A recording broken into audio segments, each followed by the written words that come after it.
All right.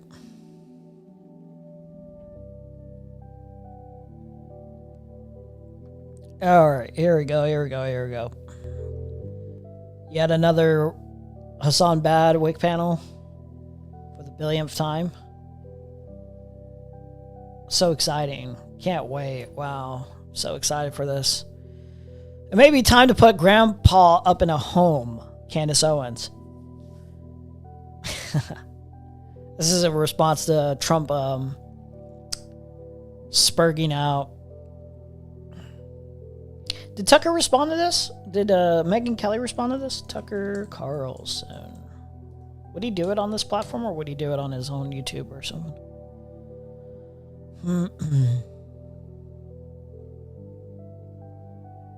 What about Alex Jones? Twitter. Is he live right now?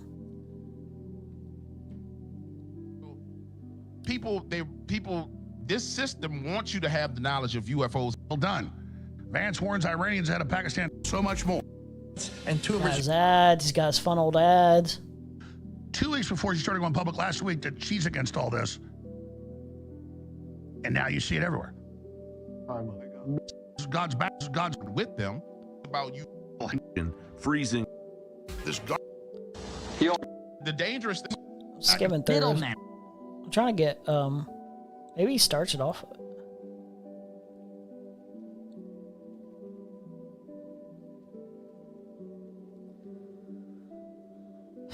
I don't have all day.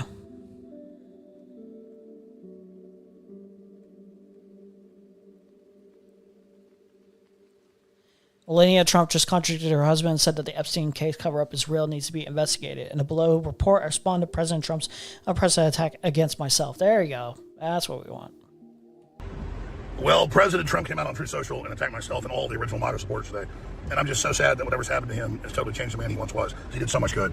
That said, it followed just a few hours after Melania Trump came out, unannounced. Reportedly Trump didn't know, and said she wasn't involved with Epstein and she supports a full investigation by Congress into the Epstein cover-up. Trump says Epstein's a hoax.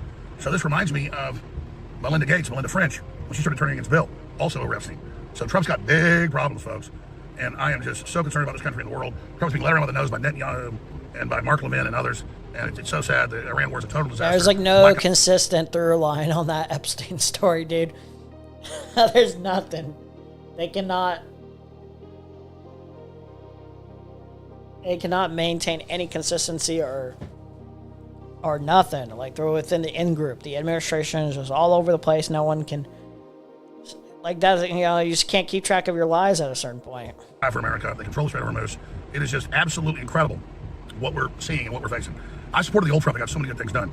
But at the end of the day, I just feel sorry for him and pray that God touch his heart and soul and free him from the demonic influences that he's under. I mean, it's just that simple. He's just demonically influenced, guys. He's just demonically influenced. He isn't a demon himself, and he hasn't been a demon for the past, God only knows how long he's been alive for. What, 85 years or however old this fuck is. The Democrats and left are absolutely terrible, but when Trump's calling for wiping out whole civilizations and acting like a supervillain, I have to come out and say I don't support it. It's that simple. So again, Trump's own wife came out in an unannounced press conference today and said the Epstein crimes are real and that she wants the victims to be in front of Congress to cover up the end. That's the opposite of what Trump's saying. Looks to me like she's breaking the Trump because she knows the ship's sinking. Just found out the truth. Elon left 8 months ago saying he's in the files to cover up. I never saw any evidence of it, but he's acting like he's guilty. We know he's betting Howard Lutnick, who said he didn't know Epstein to go to the island he did. So all I can say is this is a terrible day and it's a nightmare for America and the world, but I'm going to tell the truth, report on the facts, no matter what it is. Was I somewhat naive? Did I defend Trump too long? He did so much good? Yeah, I did. Was I somewhat naive? Okay, dude.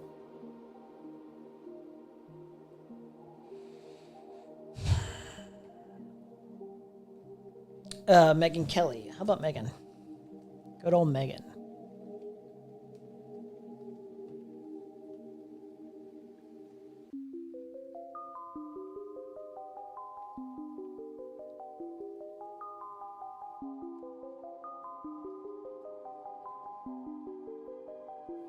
Not seeing it yet. Not a tweet, at least. All right, well, we'll see. Fuck me. That's not what I wanted. Go back to it. I deleted the wrong one. There we go. Back to it. This one I wanted to delete. All right, yet another Hasan bad panel for the billionth time, guys. So proud. So proud of Wick. I know this content is hard to cook up. So hard to cook up Hasan bad for like the billionth time. Dude, I made a tweet on this too. And it's just like, I cannot tell you how exhausted I am of this topic.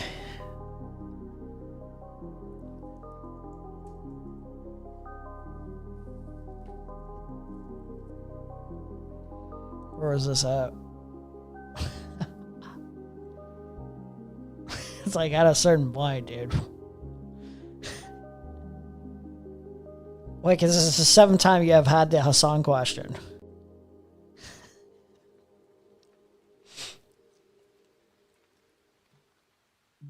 So we got, apparently Dan's going to be here, Mr. Mooton's going to be here, Ryan Giddy, Marlo, whoever that is, I don't know who that is. And then Destiny, of course. Just a little advertisement here. Cool. Very awesome content. Can't wait. Let's see how it's going. Yet another episode of Whicktv. It's a cross-ideological space where we come together to talk about issues both political and cultural, from the silly to the serious. Tonight, we have a very important question at hand, the Hasan question, with more and more mixed media attention being given to Hasan Piker. A fierce debate has erupted within liberal and progressive circles. What should be done about Hasan? Should we embrace him, try and appeal to his audience, win it over? Should we simply ignore him, let him do his thing and we do ours? Is he radioactive? Should we shun him? Should we push him and those with him out of the party? Should Democratic political hopefuls work with him to get elected? Tonight, we debate. We got Soypill coming in any minute. He should be in here any minute, and I'll pull him in. Oh, but, yeah, I forgot to cover this, but I saw this too. Where, can we bring it up? Bring it up, thank you. Did I retweet these? I think I did. I don't remember. I don't want to dig forever, do I? Yeah, like this tweet right here was made, and then Hasan himself retweeted, not retweeted, but replied to it. Advocating for universal health care and a livable wage in question. It doesn't matter if fucking rapes happened on October 7th, like that doesn't change the dynamic. Yeah, we all know, like this taken out of context. And then Hasan responds with, do you think sexual violence justifies genocide of an entire people? Super ratio here. I mean, bigger name, so it doesn't mean quite as much, but still. Though the issues you're constantly outplaying of Hamas's atrocities, it'd be like if somebody calling the IDF's actions in Gaza not perfect. If this helps you understand why somebody might have an issue with what you said, it's a downplaying and minimizing of murder and rape. And then he says, glad you agree with my point. Perhaps you should raise your concerns with people who do that, or with the IOF, if they even acknowledge the genocide at all. It would be a much more productive use of your time. Got him. Simple as that.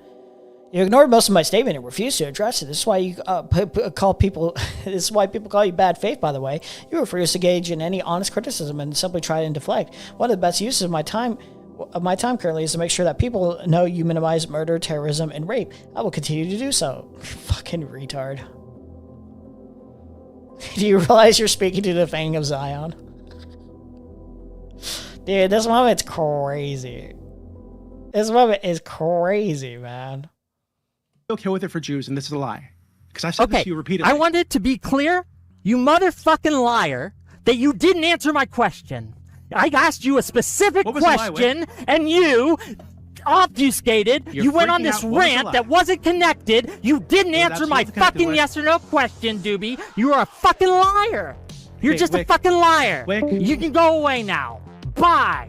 I asked you a very specific question. I interrupted you because you weren't answering that question. You continued to assure me that you were about to answer that question, and then you fucking lied to my fucking face. Get the fuck out of here. Get the fuck out. Get the fuck out. Go fucking hate Jews somewhere else. Jesus. You fascist piece of shit! Jesus Christ. Man. Well, foreigners like him, no way Israel will become unpopular.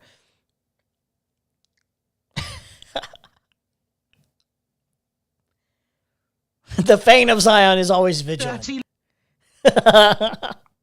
Libel, Fuck you dirty you, little Vivian. shit. Fuck you. Dirty little fucking shit. You are the How one dare who you. accused and How dare lied you. on my Fuck platform. You fucking lied. Oh, Red-handed, you lied and said that Israel killed hundreds of journalists in a fucking AP building bombing, and then when we look into it, it was us fucking When you don't lying. live he's smirking so much. Vivian, you are blood libel right now. Get off my fucking platform. Go blood away. libel, blood libel, You fucking fascist piece of shit. libel. It's so good. It's so good. It's so awesome. Oh. So yeah. That's some good stuff. Can we get something like that? Can we get something like that? Can we get another crash out? Oh, get a crash out on soy pill guy. Oh.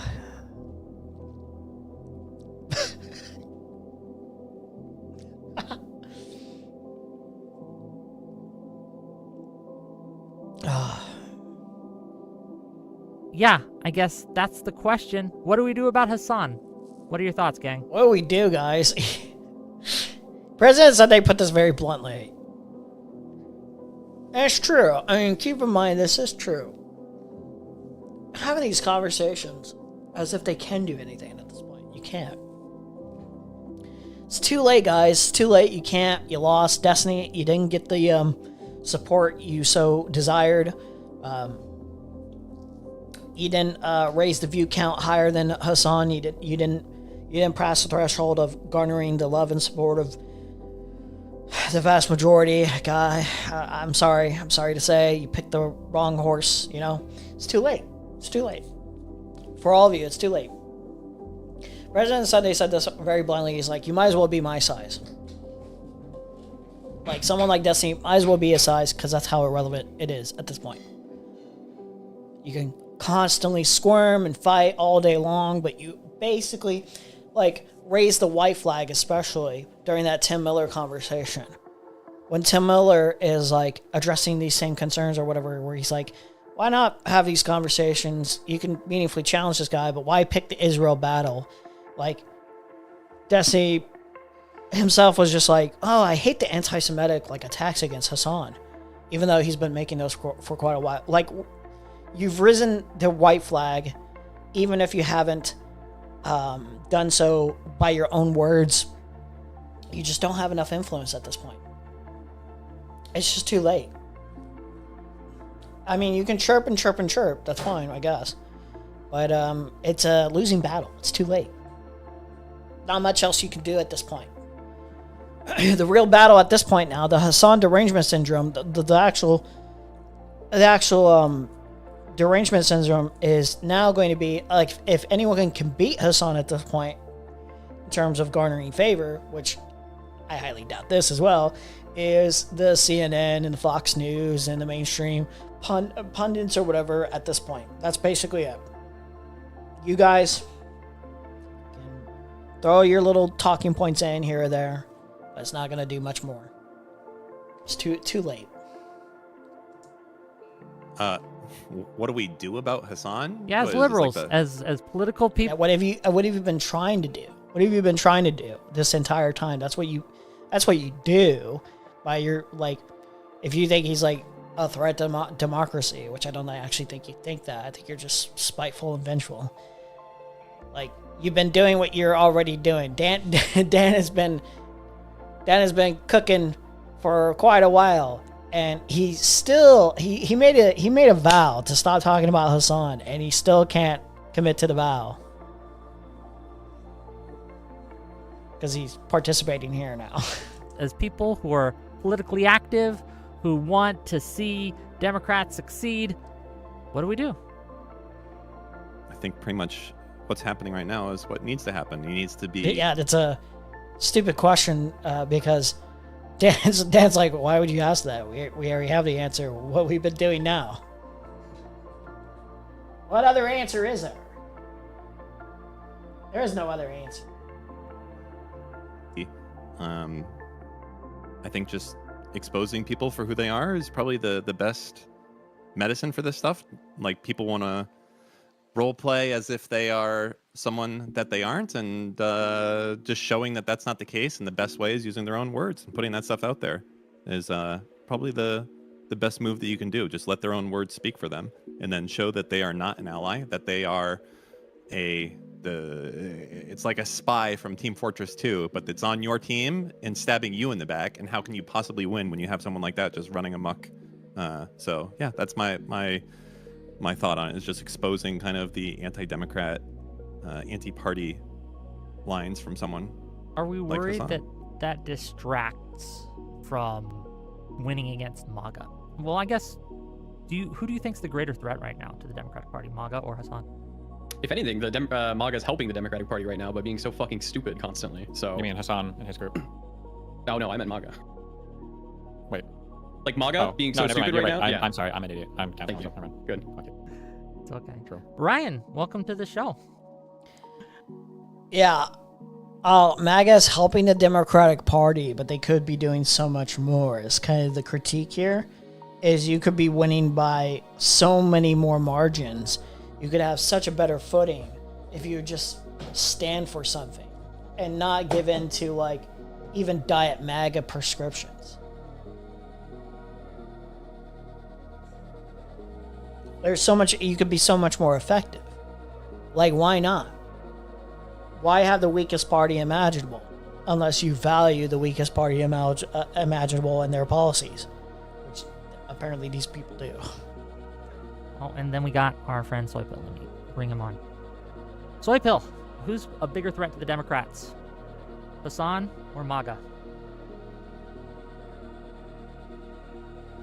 It's like a dumb question to even ask at this point.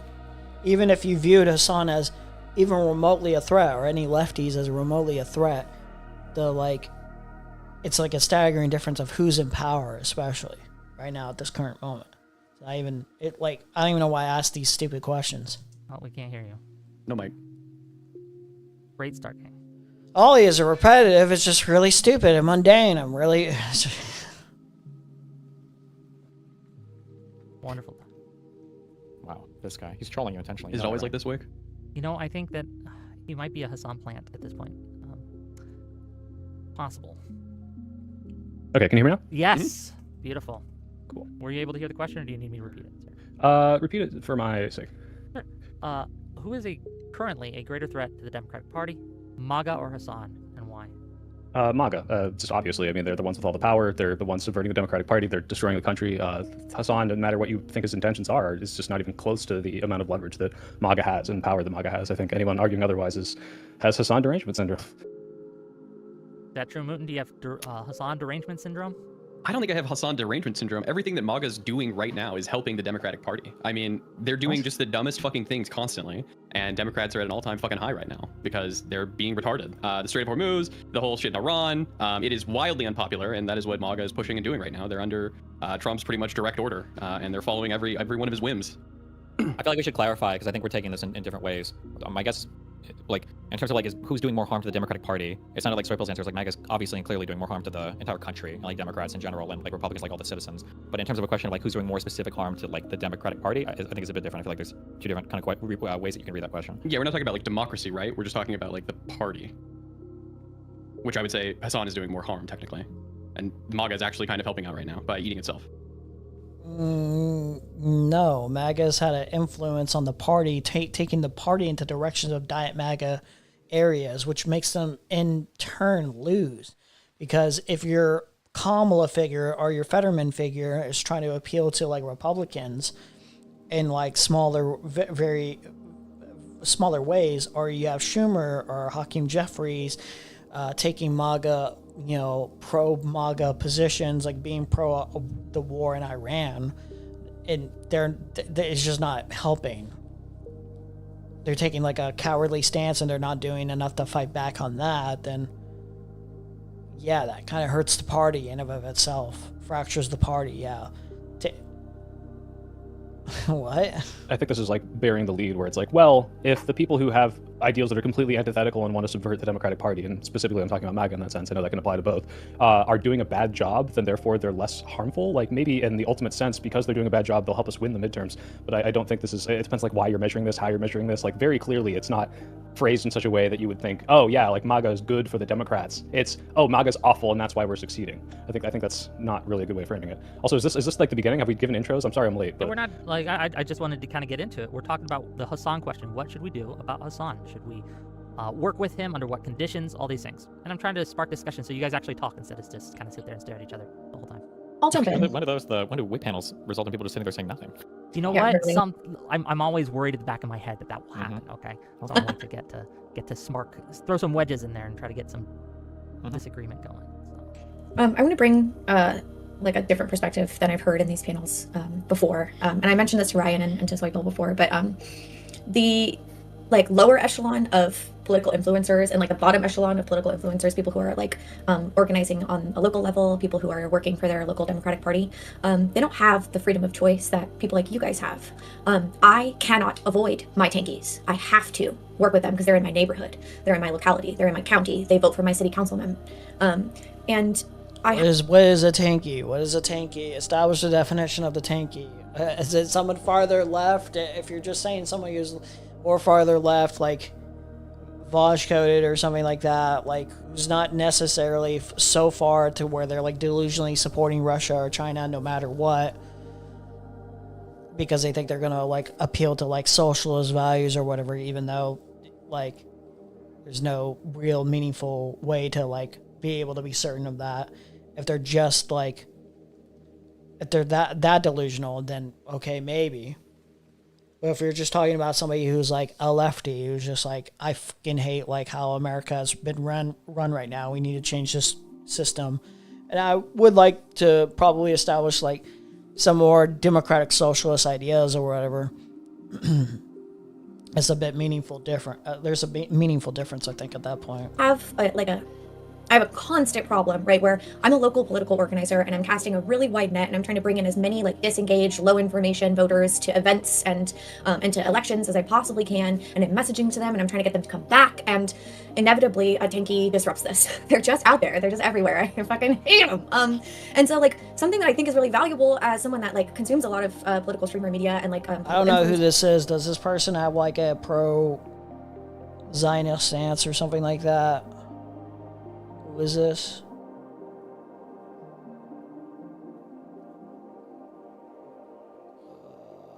Malero or something?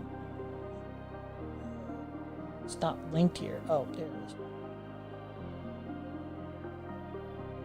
Small town political organizer, rhetorical analyst. Moved left in 2016.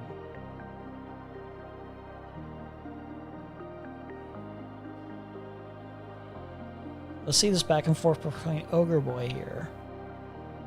Does this start over here? Let's not wasting time bitching about Hasan. This shit has been about a whole month. Do you have anything productive to talk about? Good point. When it comes to the two-front political conflict in which liberalism finds itself antagonizing and contending with political actors on our left has utility because they are in direct competition with us for our own political territory. MAGA is not. They respect this. You're basically giving a game away. It's not about making things better for people. You're saying it is about the clicks and the billing and online spaces. Y'all want to be the true left. At least you're admitting it. Yeah, that's true. I don't want to be the true left. I just want to align myself with what's true. Something tankies haven't learned to do yet.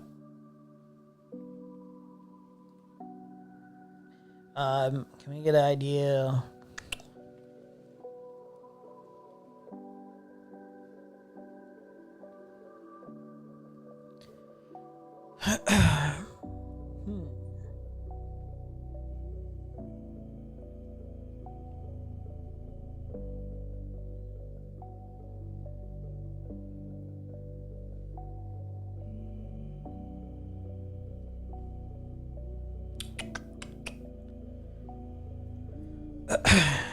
Yeah, I would imagine it wouldn't surprise me if this person was like a pro-Zionist person, but I don't see it so far here outright.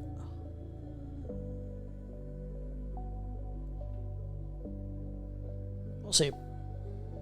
Media is watching people like Steven go head to head with people who are on our far left and be a model of what their arguments are and what and like how to respond to those arguments, and giving like an example for people like me of what exactly is the right thing to do when you're like confronted with these people who have noxious, like emotivist arguments that regular low information, like left leaning people are very susceptible to, right? And so I think that like I advocate for direct engagement with the far left in y'all's upper like influencer echelon, because it's something that is informative for people like me and helpful for people like me. Otherwise, I wouldn't really have good examples of what to do in those fucking scenarios. When we say engagement, what do we mean, right? I don't think, well, is anyone here against engaging with Hasan in any capacity? I think, no. I think Hasan's against us engaging with Hasan. True. Fair. I mean, I did invite him on this panel. He didn't get back to He's me. a pussy ass Didn't bitch. get back to me. Shocking. What? But yeah, does anyone think that Hasan should be on the platforming Hasan panel? Yes. Obviously. I think you should be here. Yeah. Where is his ass? But I guess my concern, right, because you say you can't avoid these tankies and you have to work with them. Like, why would you spend your time giving more clout to people who have endlessly harassed you and stalked you this entire time? I can understand why you would not, like, platform on your own show your endless stalkers, Dan and Destiny.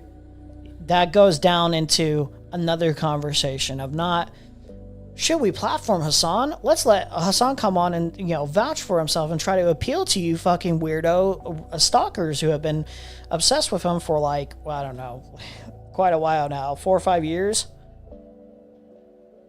Probably longer. Why would he ever accept that? I don't know if that's true, right? I've seen Especially what if happens. it's like 1, 2, 3, 4, 5, 6, 7. It's basically everyone here except for Soy Pill being more gentle by comparison. I don't know about Ryan Giddy exactly, but it's just like, why would you do that? Happens when these people get in positions of influence and power. Just a few hours ago, I believe. I mean, 2 of these people have actively doxed him. Advocated for his fucking death. What are you talking about? Victory tweeted, right, and I worked with them to my everlasting shame. They tweeted that they were trying to overthrow the Democratic Party, right? That was their goal. And so I worry that when Awesome, we bring let's people go. Progressive Victory, a little bit more base than I thought. Let's go. They're trying to overthrow us. Yep. Yep. Hey, yo, DNC ain't shit. And yet you're desperately trying to join it. The word you're looking for is overthrow. Hey, yo, the DNC ain't shit. And yet you're desperately trying to join it. The word you're looking for is overthrow. The word you're looking for is overthrow. Fuck you. I'm trying to change shit. Fuck you. I'm trying to make shit better. Fuck you.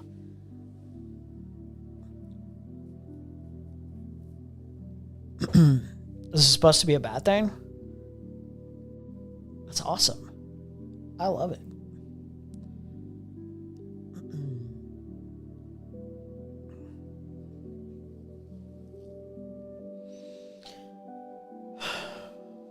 who are on these far left fringes, who are sympathetic to people like Hasan.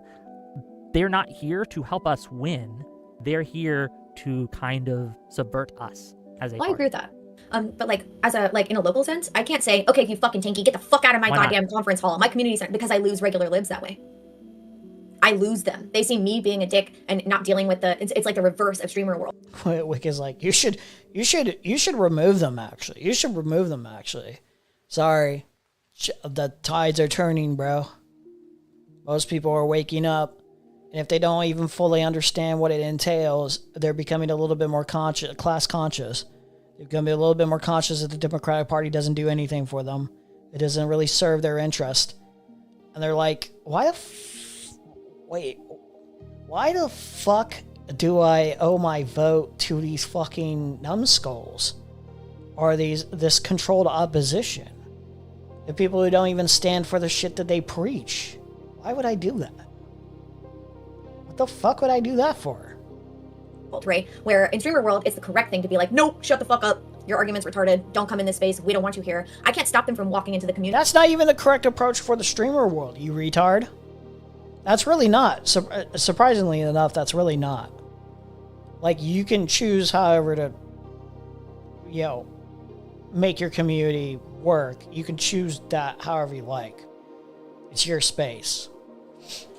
But I wouldn't even say that's how things should go down necessarily. I'm not saying that is the direction that you should go down in the streamer world even. To an extent, you should be able to tolerate some disagreement. Or you should be able to hash out disagreement with people. I think that's probably healthy to do. There's levels to it, right? But I think it's healthy to have like a conversation with somebody who's like Hasan, have a healthy disagreement and an acknowledgement and a discourse back and forth instead of like shit-slaining endlessly, villainizing endlessly. Where does that get you? It only gets you into Destiny's spot. Which he could be doing worse, but, you know, if he wasn't doing what he was doing the entire time, he would be in a much better spot. Even if he still shared the sentiment of not agreeing with Hasan or not liking Hasan, the direction he takes to be overly antagonistic to his farther left has only served to, well, isolate him a little bit more. You're isolating yourself a lot more at this point. Community center that I rent, and if I am adversarial instead of granular with arguments and with like patience, I lose everybody in that room. Is it because you're seen like as like a bully kind of in that Yeah. room? And yeah, because you are. Like, that's the effect. Like, the idea is agree with me, agree with me, agree with me, agree with me, agree with me, agree with me, and that doesn't work in that kind of environment, dumbass. I'm intolerant, and so whenever I have to deal with It is an intolerant perspective, because no matter there's a level of intolerance that you're allowed to have for certain like thresholds. I think you're allowed to be intolerant of people being pro-genocide. There's only there's only a certain level that you can get to. So I can hash out all day and long with somebody who's socially conditioned within this like structure, the system or whatever, to thinking like delusionally that somehow this perspective is better for America because they've like been given this idea that like anything else more farther to the left is too extreme towards like a Nazi approach to a hardcore authoritarian net negative for our country, but it's not. It's not as black and white as that. Hankies in my like local Democrat recruiting events, I have to be like, yeah, oh yeah, I understand what you're saying, but like, what about X? What about Y? How does that relate to A? How does that relate to B? Like, I have to do like leading questions and like make them announce to the room that they think that the abolishment of private property is a good idea, and that kind of and like I have to do a lot of like emotional manipulation to get them to announce to the room that they're fucking retarded. That makes sense. I think that's an interesting point. Whenever I went to the No Kings protest in my town in Fort Worth, Texas, you know, there was a table with a couple anarchists that had set up a table. You know, they were decked out in the full, you know, tactical type stuff, and like, I don't know, would it have made things better to make a mess and kick them out? Like, would it have made things better? I'm not sure. I think that when you're talking about fighting against certain groups of people, there are different levels that you can have that fight.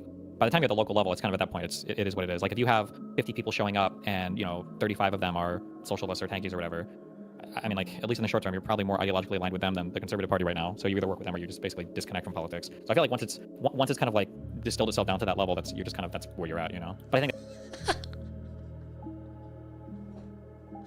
Well, that Tim Miller conversation changed things around a little bit. Yeah, I guess we have to to a certain extent. I'm not happy about it, but I guess we kind of have to. that's like a fundamentally different question than how do you engage with people online, or how do you set the tone from how you approach them rhetorically or ideologically. Like, I think there's kind of like different levels of how you engage with it. I guess, are we not engaging with Hasan because of his offensive, bigoted statements, or are we not engaging with Hasan because he's a Marxist? No, I think we're all happy to engage. Yeah, well, we're not wanting to work with him in a happy way. Yeah, he wouldn't even vote for the Democratic candidate, so why would you want to work with him? No, yeah. I think we're Sorry. talking about, One- yeah, one when time. we're talking about like engaging with people. I think it has to be like what kind of engagement are we talking about? Nobody has any like. Did he say he didn't vote for the Democratic candidate? He just did. What do you mean? Why does it keep on being rewritten as if he didn't vote for the? He didn't enthusiastically vote for Kamala. Not engaging with Hasan because he's a Marxist. He didn't enthusiastically endorse Kamala. No, I think we're all not happy engaging to with him 'cause he's engage. chicken. Yeah, I think Well, we're you know, happy- we're not wanting to work with him in a happy way. Yeah, I he think won't we- even vote for the Democratic candidate, so why would you want to work with him? Go ahead, Steve. No, yeah. Be to Engaging with him 'cause he's engage. chicken. Yeah, I Yeah, think Well, happy you know, to we're engage. not wanting to work with him in a happy way. Yeah, I he think won't we- even vote for the Democratic candidate, so why would you? He did. Why? We could just say whatever we want, I guess. We just like lie about anything and everything, I guess. You want to work with him? Go ahead, Steve. No, yeah. I think we're Sorry. talking about, One- yeah, one when time. we're talking about like engaging with people, I think it has to be like what kind of engagement are we talking about? Nobody has any like, I don't think anybody would be opposed to people going on people's shows to try to convert their audience or to have like, you know, like a friendly back and forth even maybe. It's just the idea of trying to sell these people as being on the same team as us when I think it should be painfully obvious at this point that they're not at all on the same team. Last year, did you see the panel that Hasan was on with like Tim Miller and Yeah. Jessica Tarlov and stuff? Would you say that was like good or bad? I think it was good. Okay. I don't know how much we're going to disagree then, because I thought that was like a very good model of Oh, dude, this is a dude. like how to engage with Hasan. Yeah, but it was pretty adversarial. Yeah, that's But it's fine. not But usually yeah, what but they we're talking about. mostly Usually it's agreed. like- I rewatched it today, like in preparation for this, because I remembered it being, you know, all right. And they I was argued. getting the sense that Dan is just like, what the fuck are we doing here? You know, Tim was pushing back on Hasan, saying, you know, Dems needed to be, you know, X, Y, and Z in order to get the left to vote for Democrats. And, you know, Hasan gave his take. But ultimately, they were talking about how great the elections that had just happened, like right before. How The great vibe I'm getting is it just feels like everyone understands what I understand at this point, where it's just like, it's exhausting. It's like redundant. How many times are we going to have this conversation? was. And they were talking about This is like the air. That's the air I'm getting here. Democrats. You know, like I thought that was a fine model. And if I had the chance to engage with Hasan in an environment like that, I think I'd be a fool to pass it up. Yeah, I think I'd have to go back and I guess and rewatch the totality of it. The only fear that I have is that when people like Hasan are going on these platforms, he is openly saying, like he said, that like he's mask on, and the goal for his presentation on these platforms is to Yeah, he's not mask on, buddy. That's not what that's not what the quote means. I know you're lying, but like that's not what the quote means. It's basically get more attention. Again, reiterate, it's just being pragmatic and saying this is what I want as my long-term goal. If I could have my way, if we could like approach this realistically, I would want this, but like I think we have to work within the system as it stands right now, and I think that's more realistic at the moment, and I think we can reach this threshold, and let's work to within the system to achieve that, you know. I think we could just advocate for these things for now.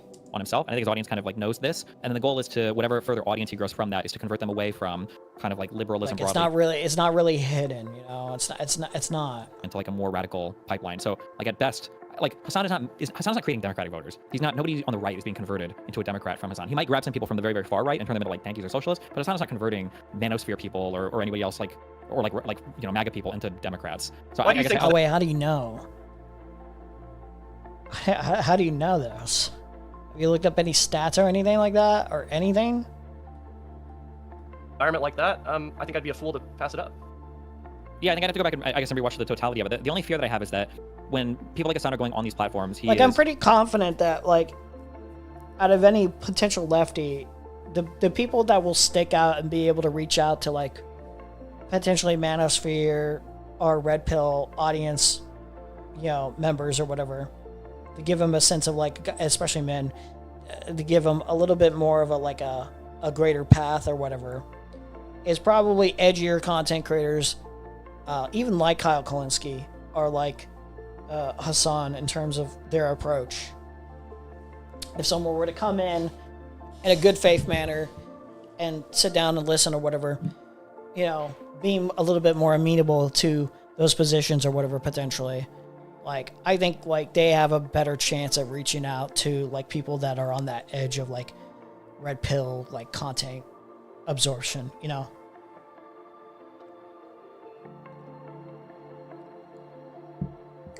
Especially if they go on like shows like Theo Von or some shit like that. Like if he goes on like Theo Von or whatever, he can reach out to those people in some way, shape, or form, and they can see, oh, like he seems a little bit more reasonable and tame than people have made him out to be.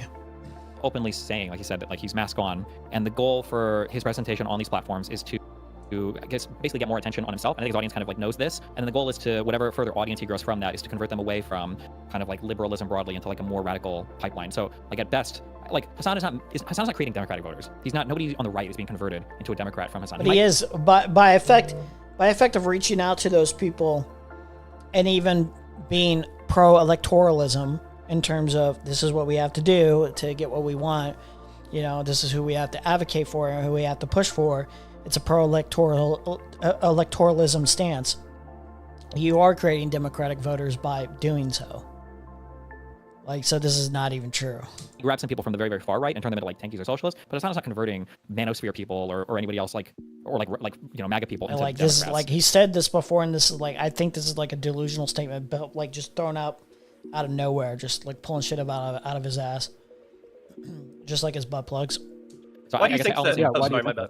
No, why do you think that, like, for instance, you couldn't convert a Hasan viewer into someone that supports the Democratic Party? Like, I have people in my community that used to be more hardcore socialists and are now, you know, they vote for the Democratic Party. You know, they might hold socialist views still, but they vote for Democrats. You know, they're no longer Was that what he was black-pilled. saying? I thought he was He's talking. saying Hasan doesn't do this. He was saying Hasan can't move a No. to him. That's he's saying, why can't I convert Hasan's audience? why can't you convert Hasan's audience? It's hard. The reason why it's so difficult is because the game is not equal. There are infinite numbers of liberals that will run the most hardcore defense for the socialists, and then on the socialist side, they will just openly and unabashedly try to fucking destroy every liberal they come across.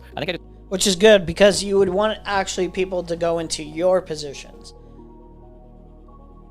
Like the worst outcome for like a liberal pundit or whatever, like Tim Miller or whatever, to be like, why don't we just like be a little bit more charitable to Hasan and his positions, even with the disagreements, is getting another Democratic vote, like a Democrat vote.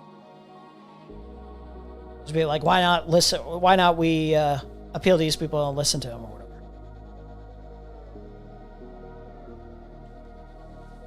Like a socialist gains nothing, a lefty gains nothing out of trying to appeal to liberal, out of trying to, you know, do the opposite, you know, listening to a liberal, right? Or try to platform liberals or whatever.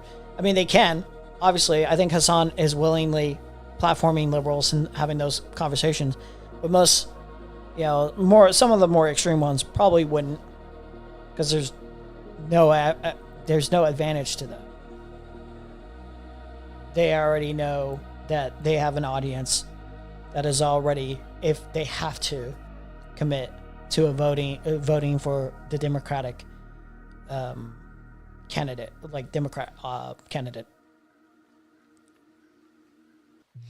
Now, if they're more on the extreme side where they're like, well, the revolution needs to happen, which is becoming more and more of a understandable argument at a certain point, given our current status with Trump, the madhouse of the Trump administration. Like, you can kind of see how that becomes a little bit more of a position that becomes a little bit more understandable over time. If you cannot rely on the system to actually do what it's required to do, which is to maintain its order, and actually follow through on getting rid of like horrible, you know, presidents or horrible policies, right?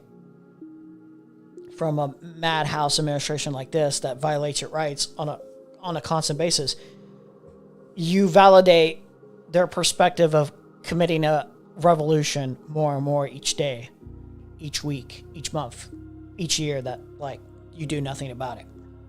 That liberals or the Democratic Party does nothing about it, ultimately, but finger wag.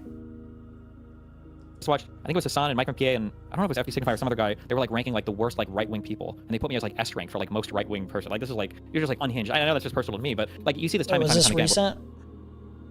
They were like ranking like the worst like right-wing people. They try to fucking destroy every liberal they come across. I think it was Hasan and Mike McPA, and I don't know if it was FD Signify or some other guy. They were like ranking like the worst like right-wing people, and they put me as like S rank for like most right-wing person. Yes, because you appeal to the right. You in reality, you're more of a right-wing guy than you are a left-wing guy.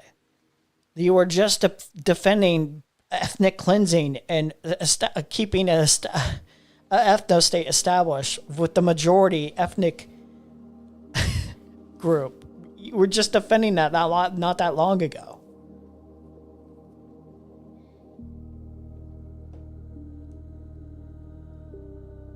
This is like, you're just like unhinged. I know that's just personal to me, but like you see this time and time and time again where the socialists are constantly shitting on and attacking the liberals. And I don't know how you're supposed to convert people in that environment. Like, You've just given every like indication of why you shouldn't be trusted. Let's go to that actually, because that was pretty funny. I know what he's referencing. Delete that real quick. Go to. I forget what their channel is called. Is it?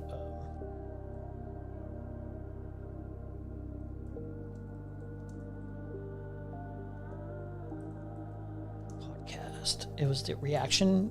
Is it called Reaction?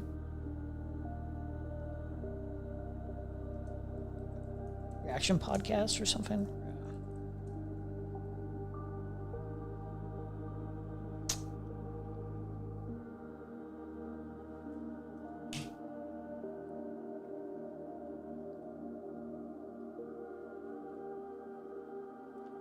I don't remember what this fucking channel was called.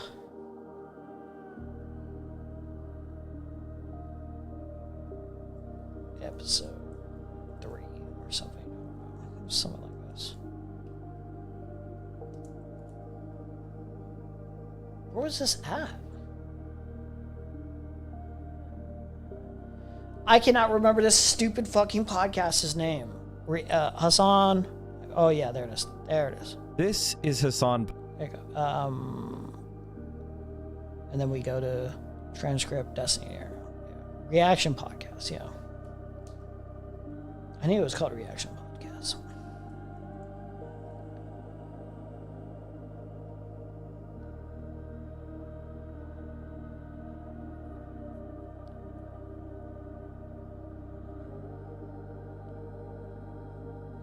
Is there a time mark? I know it was somewhere over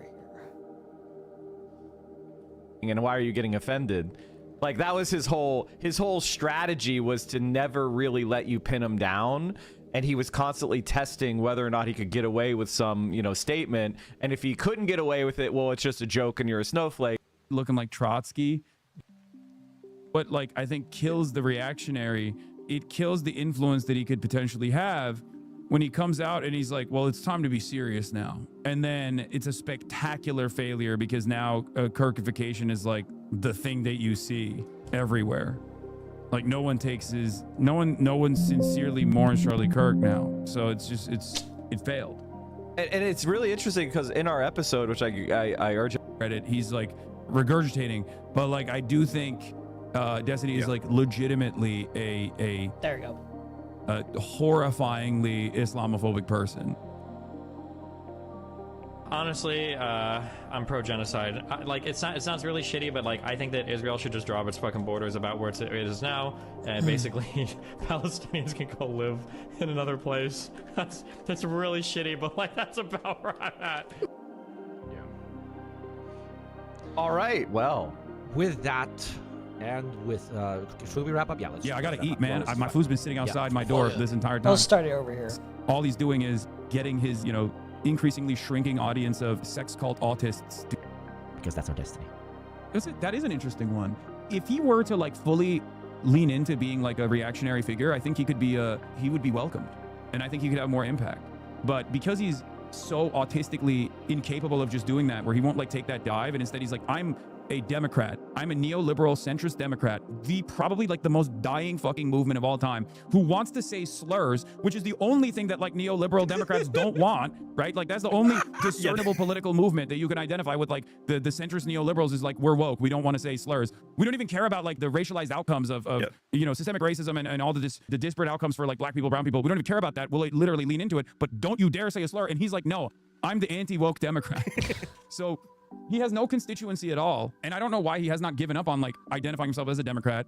But if he were to like lean into the fascist stuff beyond being a straight up fascist, which he is, if he were to like openly say I'm a Republican now, I think he could be a somewhat more powerful force on the Republican side. I mean, he is a little bit of a cockroach too, in the same way that like Nick Fuentes is, where he just like digs himself out of holes that he makes for himself with regular frequency. He is his own enemy. He's his own worst enemy. So I don't know. Oh yeah. I would say like maybe a 3, but for the time being, he's a 0 because all he's doing is getting his increasingly shrinking audience of sex cult autists to be in favor of, I don't know, voting for Pete Buttigieg or something, while also saying the N-word as a white guy. Well, that and support for Israel. My long-term Destiny prediction I made 5 years ago is that when Donald Trump is out of politics, Destiny will become a Republican. Oh yeah, that's a good one. Yeah, I see that. Yeah. Because he's too far down the rabbit hole of being anti-Trump that he couldn't successfully do that pivot. But when, like, say for example, what I want to happen, or what I imagine a good thing happening, and somebody like AOC, Rashida Tlaib, whatever, becomes the Democratic nominee, and there's a progressive left moment, which will go through yourself, myself, and many other creators. I think we're heading down that moment. I think this prediction is coming true. He's seeing the tides are turning at this point.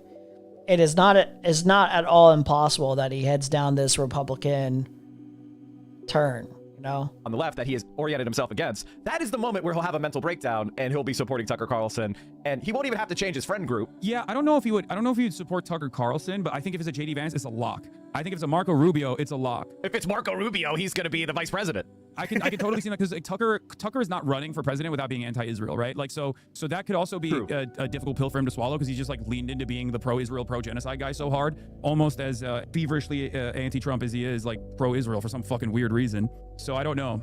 To go against you. What? I mean, I almost don't even want to give you an answer, because I think that he'll do it. I mean, I'll tell you what he's going to do. He's going to use the Iran war as the reason he broke with Israel, right? Like he'll be like probably. That, the way they allied with Trump and they did and that would be the perfect reason for him to become a Tucker Carlson like Republican, because he'll be like, AOC's economically illiterate, and she's gonna ruin the country with Hasan, and they're anti-American and illiberal. They're illiberal. They want to destroy liberalism, as opposed to Tucker Carlson, who wants to restore liberal democracy. Exactly. Right. She's destroying NATO. They're pro-China. They want to, they're gonna arrest us or whatever the fuck fantasy. He's gonna do what every liberal, who becomes a neocon. It's so funny. He's basically going and doing the neocon pipeline because of his entire life as a political grifter, political entrepreneur, where he was trying to orient himself in gaps in the algorithm, which is why he took that position, by the way, which is there was no large content creator that was soaking up that Israel money, that centrist Democrat position. And he was like, pick me, centrist Democrats, give me your money, interview with me, because I will bite the bullet and support Israel. And he's also kind of dumb, and so he couldn't see the way that the wind was blowing, and now he is I thought it's because he's a pervert. He read an article that said pedophiles get safe haven in Israel, and he was like, oh, this is great. I mean, yeah, that too. Like he does vibe with the average. What's up, Zoo Phillips? The average Israeli, yeah. He's also like disgustingly Islamophobic. Like that is a real principled. He is like a genuine Islamophobe. Like he's probably more Islamophobic than Asmongold, I think, in the way that he operates, in the way that he like sees the world. Whereas Asmongold's like definitely whatever. Like Muslims suck. They're goat fuckers or whatever. Like whatever he saw on his subreddit, he's like regurgitating. But like I do think Destiny is like legitimately a horrifyingly Islamophobic person. Yeah, okay. So he must have been seething listening to that. Sees everybody right now crying so much about like, why are we attacking the far left? He probably listening to that now. We were all saying that around. He's probably listening to that now, and he's like, I have to not do this Republican turn. I can't do this Republican. Otherwise, I'm proving them right. I'm proving them right. I can't do this. Election season, you guys are just saying that now to get heat off of you, but come election season, you guys are going to be attacking the liberals again. And mark my words, it will happen. Like, one of the why are we attacking the liberals? And I don't know how you're supposed to convert people in that environment. Like, look at the Kokolinskis and everybody right now crying so much about like, why are we attacking the far left, guys? We got to go after MAGA. Why are we attacking the far left? It's like we were all saying that around the election season. You guys are just saying that now to get heat off of you, but come election season, you guys are going to be attacking the liberals again. And mark my words, it will happen. Like, one of the frustrations I have with this whole conversation, right? Rightfully so, it always will happen. Being critical is always acceptable. It's always acceptable. Criticize people for not living up to what standards that they say that they're trying to hold to. Criticize these centrist libs who don't actually give a shit about anything and don't do anything for you. That's fine. Yeah. As liberals, nothing wrong right? with that. More liberal-leaning people, we are having this conversation and having this argument amongst ourselves: is how much should we tolerate far-left influence, or how much should we work with them? The far left isn't having this discussion. They're not arguing whether or not they should work with the liberals, or they should accept liberals into their fold.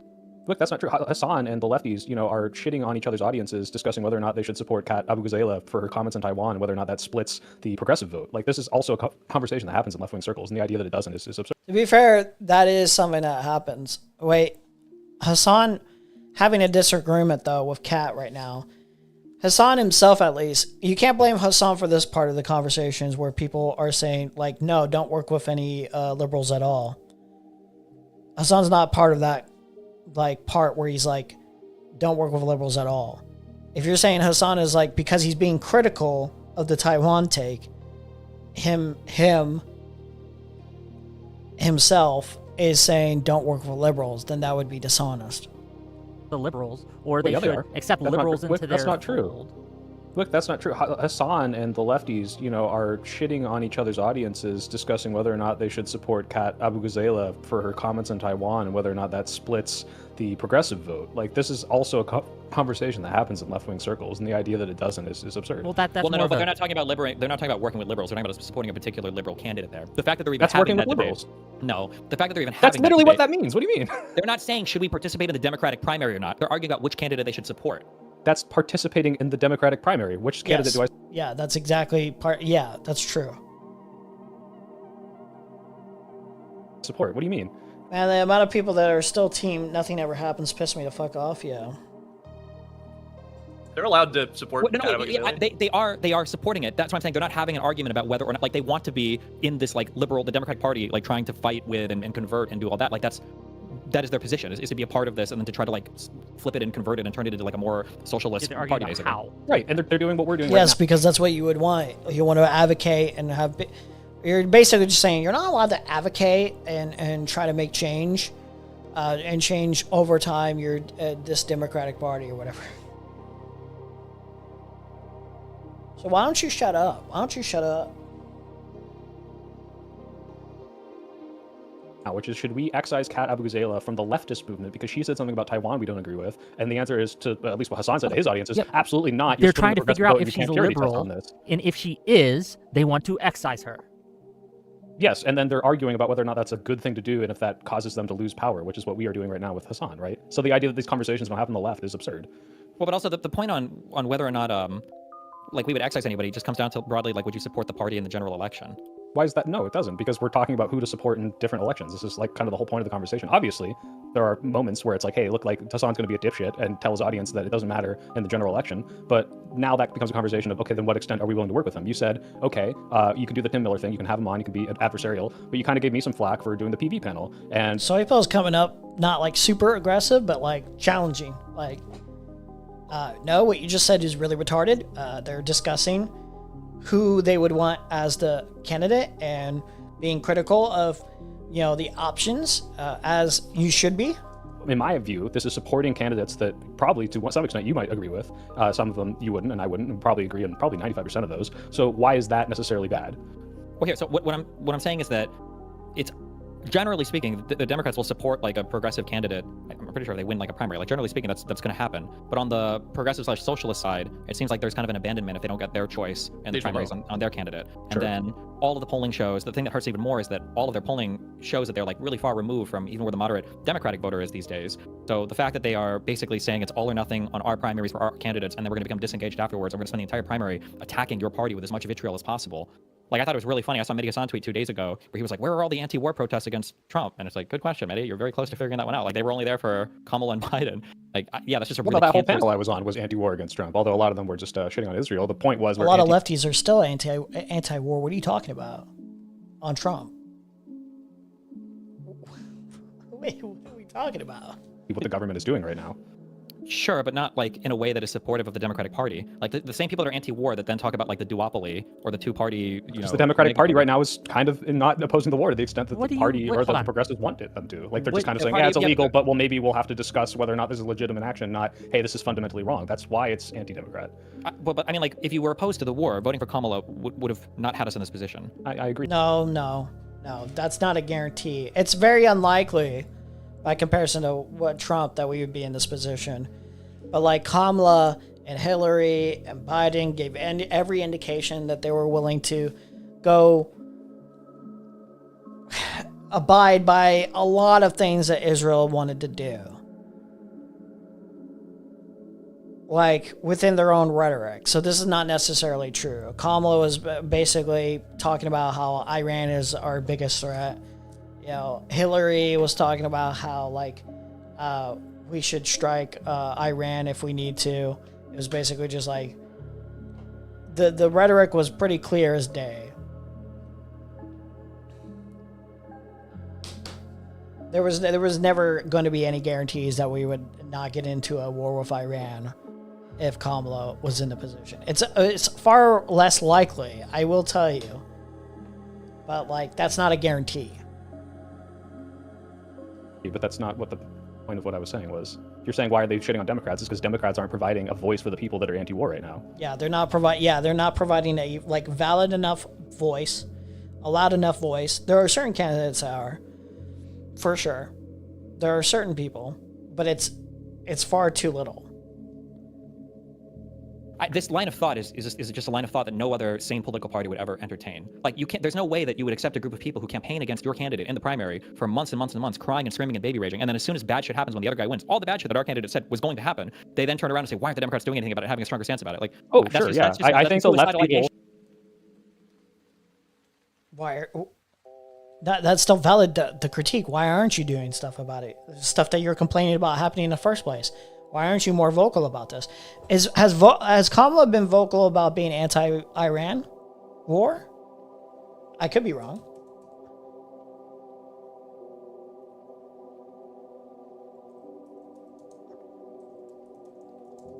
Thoughts on Iran war? Maybe she would have. Maybe she made the.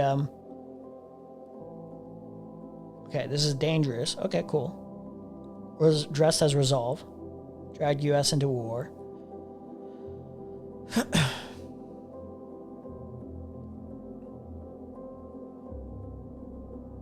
Okay, so condemns the decision.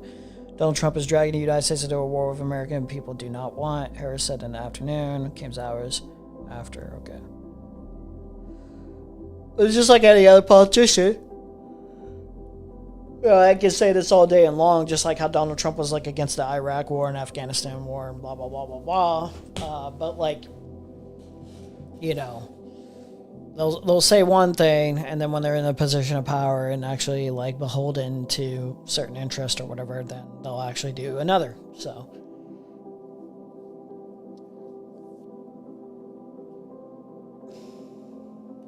To me, like, well, don't get me wrong. The idea that people say, "Oh my God, Democrats are feckless. I'm not voting for them. You have to win my vote," and then complain when the Democrats don't have power to stop things. Yeah, those people are fucking stupid. But the idea that these people can help us get more progressive candidates that are anti-war and want to support those candidates, hey, maybe they're going to give up when their candidate doesn't win, and that sucks. And they're not even, they'll go further than that. They'll be negative. They'll detract and drive voter apathy, and that's fucking bad. That doesn't mean I should give up their help in the short term to get candidates that I want, right? I think it does, because you're fostering a cancerous movement inside of your own party that's going to devour you from the inside or hurt you come the generals. Which I think that. Well, they're going to do that. They're going to do that either way, right? No, right now. So you're complaining about like, oh, they don't do enough to help us, and then when they approach you and they're like, oh, we kind of have interest in helping in one way, shape, or form, you're like, no, I don't want you to help us because you've been too apathetic in the past or whatever. And you see this. It's not apathy. It's like. Being critical doesn't mean you're apathetic completely. Being critical and saying, I want things to meaningfully change or whatever, or here's my like substantial disagreements or whatever, doesn't necessarily say it's all meaningless, that you shouldn't engage in the system at all. Right now is Hasan is being used to attack the entire Republican Party. Or, I'm sorry, attack the entire Democratic Party. Like, everybody sees these people just launching platforms to attack the entire Democratic Party. And I think, so what? You of all people should know that the Republicans are going to call us fucking communists no matter what, whether or not Hasan exists and is seen on the same platform as you and I. Like, sure, I agree, but you add a little bit more. Well, there's an issue though, because one, there's more legitimacy to it, which helps it carry a little bit further. But then two, Hasan is also attacking the Democratic Party from the other side. So now they're amplifying a voice that's being used to attack the Dems, a voice that's also basically exclusively used to attack the Dems, and then yeah, I don't know. I just don't know what. But what are the attacks for? Is the attacks just to be like overall dismissive of the Democratic Party and say don't engage in politics at all, or is it to be hypercritical and demand certain things, you know, demand some specific changes? Or if you had listened to like the suggestions made by this person that would be like actually good for your party in the long run, is it critique out of pure spite and hatred, or is it critique out of wanting to reconstruct and change things over time? Would we say in 2024 were the lefties helpful or harmful in the general to us? In the general, absolutely harmful, yeah. Then why would we do it again? Why would we do what again? Entertain them as being part of our movement, just to have, like, if they're damaging the easy selection of all time. If they're damaging in the general, regardless of whether or not they help us in primaries that we care about, why does it matter whether or not they help us? How are they helping you in primaries? How can they help you in primaries if you lose the general? What do you mean? But they also just go and vote for the candidate, and then they don't show up in the general. I'm talking about multiple elections. So, for example, when I'm talking about that PV panel, there's multiple candidates for multiple different races that I think there's no way. I don't think you would deny that or reject all these candidates. You probably support a couple of these. And at the very least, you understand that like people. What's the portion of people that are anti-Israel at this point on the Democratic end? Democratic voters.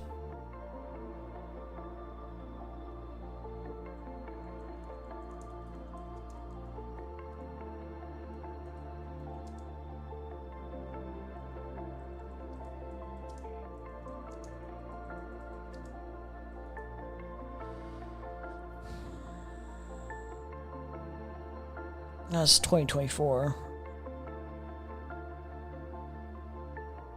Gallup survey finds 60% of Democrats are anti-Israel. This is February 27, 2025.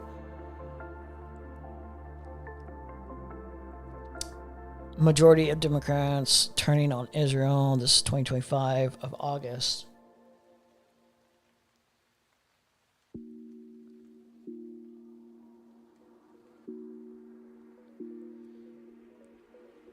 Is the fastest way to find this is from fucking AI search or some stupid shit? I need like...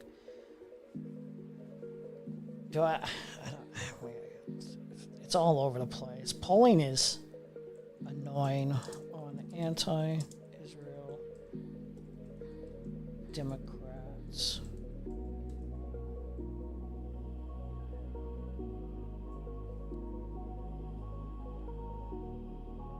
Another co-promoted by Hasbara guy is that while Dem voters may be anti-Israel, 80% are, according to the latest Pew poll. Okay. They don't particularly care about, won't vote on the issue, hence they think Hasbara Dems could still win primaries. Actually, 54% of Democrats, Dem leaners, and 53% of Americans say the Israel-Hamas conflict is personally important to them. Given that 80% of Democrats, Dems, leaners are anti-Israel, also per Pew, and most of them care about the issue, I'd say that the political goose of clearly pro-Israel Dems like Shapiro, Booker, Fetterman, and Emmanuel is cooked.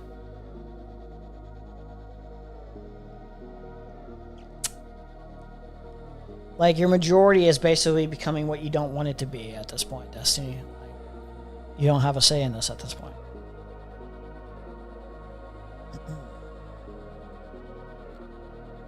You know, I can decide, oh, who do we let in our party? Who do we let in our coalition?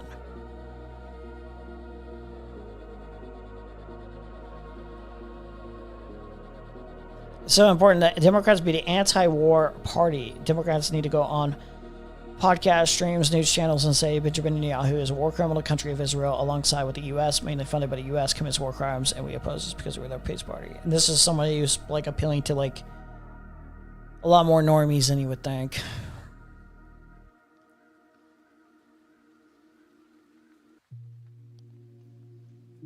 %15 of Texas Dems saying they would sit out the general election if the Democratic nominee is as supportive of Israel as the Republican.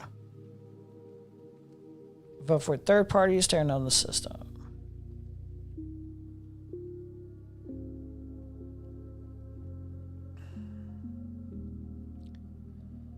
Imagine a hypothetical general election for U.S. Senate occurring in your state between a Democrat and a Republican regarding the government support of Israel. Both the Democratic and Republican candidates said that it is important for the U.S. to stand with Israel and support the actions Israel says it needs to defend itself. This includes prioritizing weapons and military support to assist Israel, including in Gaza and Iran. If the general election for U.S. Senate was held tomorrow in your state and these were the candidates, who would you be more likely to vote for? They both say that it's important for the United States to stand with Israel and support the actions. Democratic. And then, let's see, 15% of them said they wouldn't vote.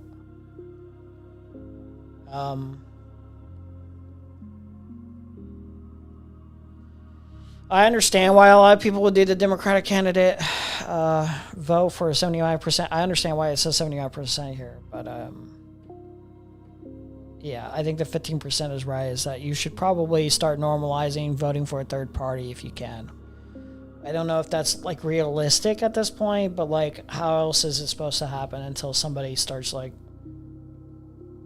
until we just start normalizing the idea of, and just advocating for it in general.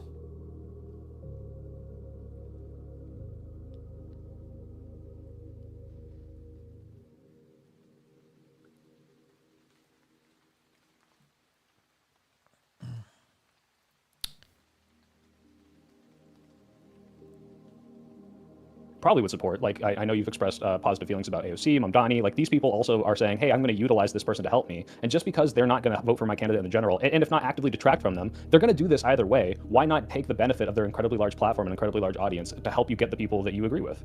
Well, first of all, AOC and Mamdani don't attack other Democrats constantly, so they would pass whatever test. And neither do I, but they'll work with Hasan, is what I'm saying. Do you think that Well, maybe I mean, agreeing, resistance a lot, agreeing both with of some of those- these people, these tankies, might cause you to lose votes among people that vote at like twice the rate that they will, right? Like if you go and you capitulate to a typical Hasan viewer, right? There's going to be some, whatever that's going to be at that point, that viewpoint is going to be the same thing that is going to have senior citizens now having you lose that vote as you seem less centrist, essentially. Do we think that hold on, one time, let's hear from Ryan. And also, let's not forget that young people kind of vote already predominantly Democratic, and they vote half as much as senior citizens. So Hasan's audience is primarily young men, and young men primarily moved away from the Democratic Party. And you can say, by the way, that's part in due to Hasan's driving of voter apathy. But if you think you can court any of those people, not Hasan, obviously you're not going to court Hasan, but the idea, like, look at the core movement, because I don't like these comparisons to Nick Fuentes. So you can't court Nick Fuentes' audience. The heart of Nick Fuentes' movement is anti-Jew. The other thing is, like, you can't just suggest that Hasan, is courting people to like voter apathy if he's like constantly going on all these platforms and advocating for politicians that he has an interest in getting into certain seats, certain positions. Like, he's just not really interested in driving in voter apathy. That's just not the case. You can't say that's Hasan's goal. It just doesn't even make sense. It's not consistent because his actions wouldn't be what he's doing. He wouldn't work with Bernie. He wouldn't work with AOC. He wouldn't work with Mamdani or any other person. He wouldn't platform. He wouldn't interview. He wouldn't do these interviews. He just wouldn't. And they keep saying it's like, oh, he's just doing this for clout. He just wants to talk politics, and it's just for clout. And it's just like, really, you're just that simple-minded, or are you just projecting? I have no idea. How do you think that makes, like, why go on to, why do any of these like protests? Why like join in any protests? Why do any of the things he's doing if it's just like he wants to pretend to care, like he wants to just talk the politics or whatever, but then like say there's nothing we could do or whatever. Like, it just doesn't even make sense as an argument. Anything but Christian nationalism, right? But if you look at Hasan's audience, is the primary audience communism? Is the primary audience, like, let's subvert the Democrats? I'm glad you asked. Why does it say vote Dem in the midterms? I want to hear from Dan. Dan, go ahead. You're glad he asked. Go ahead. I'm glad you asked because to me, I feel like Hasan's audience is nothing. It's not even political. It's just the Che Guevara poster on the fucking wall. It's nothing to do with anything. Did America do something good? I'm against it. And that's it. That really is, at the end of the day, all there is. So there's no point negotiating with this type of a terrorist fucking audience. It's like brain dead level of like thinking about this subject. Congratulations, Dan. You're back, buddy. You're back. You're back. The GOAT is back. The GOAT is back. Stronger than ever. Is he going to vote Democrat or not? I don't even think... Wait, Dan, I need to press on this because this might be true, and I don't have polling on this. But if you were to ask the average Hasan voter, like, take the worst examples of what Hasan can be: pro-terrorist, anti-American, like dogmatically, and anti-Semitic. Do you think the majority of his audience is in line with this? In line with what? Do you think, like, if you were to ask 60% of Hasan voters are like pro-Hezbollah? Yes. Okay, I fundamentally don't think so, and that might be selection bias on me. Like, I'm obviously just basing this off the people I know in real life that watch him and are fans. But I think when you look at the core audience of Hasan, of it, though, it's just like an inconsistency here, where it's like, again, we're just failing to realize like the point of the nuanced conversations here, where it's like it's a simplified. It's like, again, I want to re-emphasize this. I feel like I myself am not like. I don't pretend to be like the smartest person. I'm not even close. But I feel like it takes low engagement, like very low engagement, a little bit, or at least moderate engagement. Let's say moderate engagement, an open mind, a little bit of good faith charitability to reason out the positions that you'll hear on Hasan streams when you like turn them on.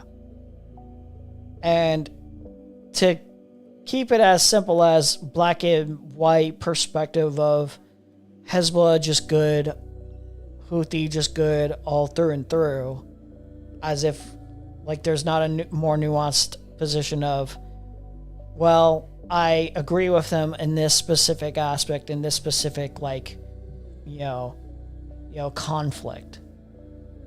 Like, do you think any of the other people who watch Hasan's stream have first of all, have a one-to-one perspective of Hasan?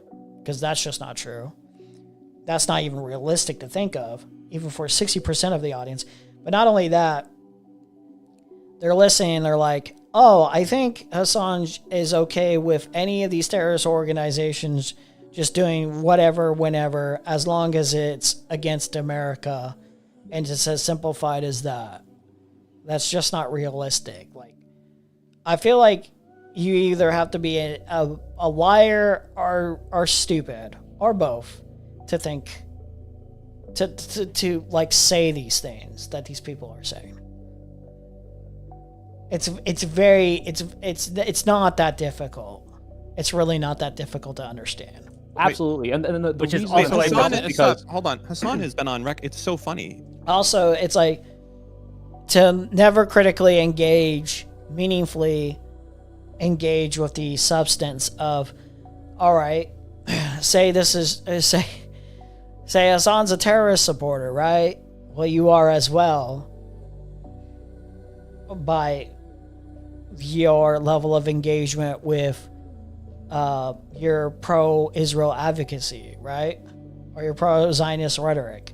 Because the IDF in of itself, the US right now in of itself, functions as a terrorist organization. Because I was talking to someone about this earlier today. If you go through Hasan's old VODs and you search for lesser evil voter, Hasan has said this 100 times, and he says, I'm definitely a lesser evil voter. I would vote for Hamas. He says this over and over. Yeah, because Hamas is the lesser evil to Israel. Unless you just view like Arabs as less than, and you view Jewish people as superior, if you're like a Jewish supremacist, possibly, which Dan might be. And over again, you can't really claim to be naive about the idea that his audience is gonna be like, yeah, Hamas is better. I like Hamas. It's good. They're a good thing. They're the moral arbiter out in the Middle East. Like, this is something he has said ad nauseum. Quick question for Soy Pill. In the Michigan U.S. Senate election, the primary that's going on, do you think Hasan is going to campaign as hard for whoever wins that as he is right now for the Abdul El Sayed person? Wait, no. What? Okay. Election, the primary that's a good thing. They're the moral arbiter out in the Middle East. Like, this is something he has said ad nauseum. Quick question for Soy Pill.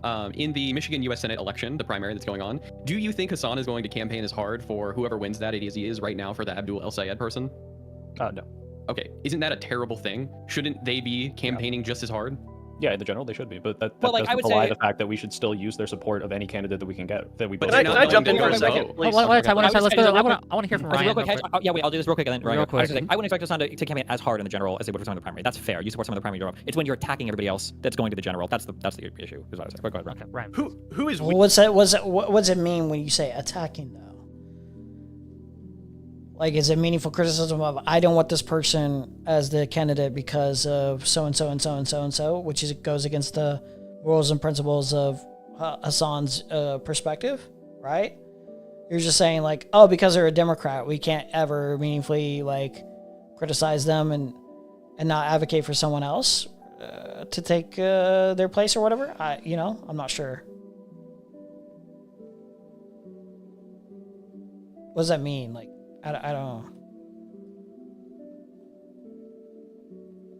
We in this discussion? Is we the Democratic Party? Is we the influencers? Who is we? Because I feel like if anyone's gonna try and take some of these people out of what Dan, I think, correctly described as a sort of nihilistic anti-politics, it has to be people that aren't directly affiliated with the Democratic Party, right? It's got to be us or it's going to be nobody. Who's it going to be? I agree with this. But there was an interesting question posed earlier about like a Fuentes viewer versus a Hasan viewer, it would be easier to convert a Fuentes viewer, I think, into like a center-left voter than it would be to convert a Hasan viewer. Because in the environment that we exist in right now, Fuentes is seen as the enemy ideologically to our party. So when I'm having a debate with Fuentes, or if our like audiences are going back and forth, the understanding is that like we're opposed to your ideology and we're fighting on those grounds. Right? It's got to be us or it's going to be nobody. Who's it going to be? I agree with this, but there was an interesting question posed earlier about like a Fuentes viewer versus a Hasan viewer. It would be easier to convert a Fuentes viewer, I think, into like a center-left voter than it would be to convert a Hasan viewer. Because in the environment that we exist in right now, Fuentes is seen as the enemy ideologically to our party. So when I'm having a debate with Fuentes, or if our like audiences are going back and forth, the understanding is that like we're opposed to your ideology and we're fighting on those grounds. Whereas for the lefties, the tankies, it's one way. It's always one way. Like there's no world where Fuentes or any like Candace Owens type can cry. If your only option is the center left, then obviously it's easier to get the Hasan voter, the Hasan, the farther left person, to vote for the center left, if that's your only option. Are you attacking me? We're on the same side. Stop hitting right. It's not fair. Whereas in the tanky world, Hasan and all these guys are spending infinite all their time is attacking Democrats constantly. But if we say anything about them, it's just not even true. This isn't even an accurate assessment, because most of Kyle's time or Hasan's time or a lot of people on the far left, most of their time is going in and being hypercritical of MAGA in and of itself. To pretend otherwise is just delusional. Punching to the left. If you think you can convert Fuentes viewers, I absolutely encourage you to do it. I think that would be an absolute positive for the world if you can get Nick Fuentes is viewers. converting them right now. No, what I'm saying is that it would be easier to convert somebody on the far right than the far left, because that far left pipeline is only going one way right now. On the far right, it's seen as like a mutual fight, at least. You're fighting on the same ground. You say this all the time, like they're never moderating, but like if we are to take at face value that Hasan is a Marxist-Leninist who wants to like implement communism, then is he not platforming and capitulating and kind of ceding ground to liberals or people at least to his right when he does support candidates like a Bernie and AOC or Mamdani who are not communists? No, because the support for them is tepid at best anyway. Like he criticizes just what I said. It's tepid, and he doesn't strongly support AOC or Bernie anymore. These people are. That's just not true. That's just not true.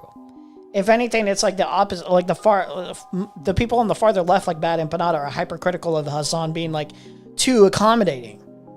This is just not true. In fact, if anything, I remember specifically Bad and Panada being like super mad. Okay, super mad is not the way to put it, but like super critical of, you know, Hasan fanboying over Bernie Sanders. I'm sorry, this is just not true. Hasan Bernie Sanders.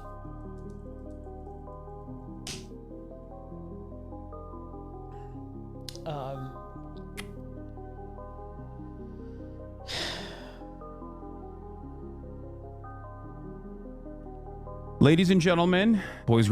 This is an older one, but it was a recent one. It was on the live stream.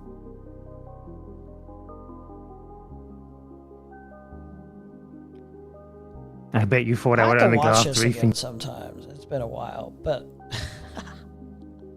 this motherfucker. Damn,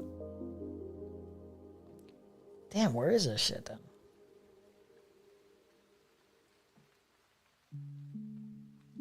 Is it on his live channel, right? But he was like shit talking Hasan. He was like, he's like, oh, you got this Zionist a fucking gift? Why are you getting this fucking Zionist a gift? Like, he was super hostile about it. You wouldn't just rally with thing about. Yeah, see right here. Yeah, okay. I thought it was titled. You are confronted with an. So this is just not true. Tepid is not the word to use here. Part with the gift. Hold on, I gotta find a fan channel that didn't edit out that part. You know, you get a chance to grill disgusting genocidal Zionist who spreads anti-Palestinian blood libel, who thinks that the USA should fund Israel's defense and that it has the right to defend itself and the right to exist and all that good stuff. You meet him, and this is what you do. Last time, I was supposed to give you a Japanese Communist Party pin that I got in Japan, and I still forgot to bring it today, so I'm instead going to give you, do you know what this is? Nope. An evil eye. And so I'm going to give that to you. We say, in Turkey, we say nazar, which means like, you know, I'm having a hard time taking this off. All right, well, you give it to me later. Okay. Pathetic.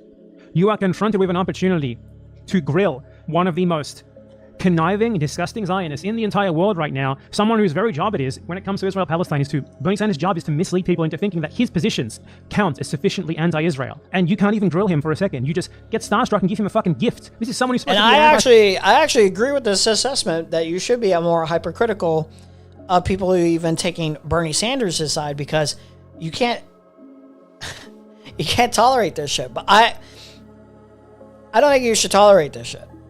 That being said, I get why you would. Hasan is trying to appeal to like liberal Zionists, like fucking Bernie Sanders. He's trying to appeal to people who will do things that will be beneficial to Israel, like AOC. I don't explicitly call her like a Zionist or whatever, because from what I can tell, I don't think she's ever taken a stronger stance on Zionism in general or whatever, like as a Zionist or whatever. But like, she's done things to their benefit. So like, this is just not true. This is just not true. Like they have like that's after he's already gotten them into office, right? Or not? You know what I mean? You know what I mean? Like he did not turn on these people until far beyond them getting elected. I also want to be clear. Also, it's just not a number one priority for him. It's just not. He's even been critical of Mamdani capitulating a little bit to the narrative, right? Being a little bit more, not docile. I don't think docile is a word, but like, yeah, capitulating a little bit to the narrative or the critiques that people have made of Mamdani and his wife. He's been like, you shouldn't capitulate to these people at all. But he hasn't been overly hostile to like Mamdani or Sanders or AOC, even with those disagreements. About like regular just voter basis. To the point where it's not just tepid. It's not just tepid. It's a lot more glowing endorsement. Engagement with tankies. I want to say like high information liberal voters are going to be disgusted when we are super collaborative and cooperative with communists. But low information voters, they hear those like communist talking points and they hear like a really good moral story about freedom from oppression and they eat that shit up because they're not that bright. Here's the And so problem. there's a balancing act there. It's not just high information. They also tend to be the high propensity voters, the people who actually go out to vote. And I struggle with the idea that we should risk the people who are there day after day at special election after special election, showing up, turning out for someone who's low information that may or may not vote. I agree with that. I would never trade. I would never trade one high information voter for 2 or even 3 low information voters. But I do want to say it's not a universal loss or gain when we're viewed collaborating or talking to or engaging with communists, even like in a less than adversarial way. I have to, like I said earlier, like I have to be super careful. I don't enjoy it because I would prefer to be in the like Steven line of things where I just immediately jump down these people's throats. But it's not possible for me to do. And I just wonder if like we could maybe get our high information voters on the same train as us. To like, You're like highly antagonistic stance against like jumping down like communist throats or anything like that is just not like going to work even for getting across your point. Like if you want to do that, I guess go ahead, but it's not gonna be as sufficient at this stage. Either like, okay, we're not going to move left, but we need people in the center to understand that like we're not just being vitriolic. We have like principled stances against this problem. Again, the problem is when you let these people in, when you let the communists, the tanky types, the Hasan viewers in, a lot of them will simply subsume whatever organization that you are a part of. I mean, I agree. I'd rather not have victory as an example. Wick, I have a question for you. The guy who tweeted the PB thing that said they want to overturn the Democratic DNC overthrow, he just donated $500 to my chat. Should I return it? No, or should I accept the support of a tank? Should I accept the support of a tank to promote my liberal values? Our donation. We're going to be communists today in this case. Okay. True, that's part of my property.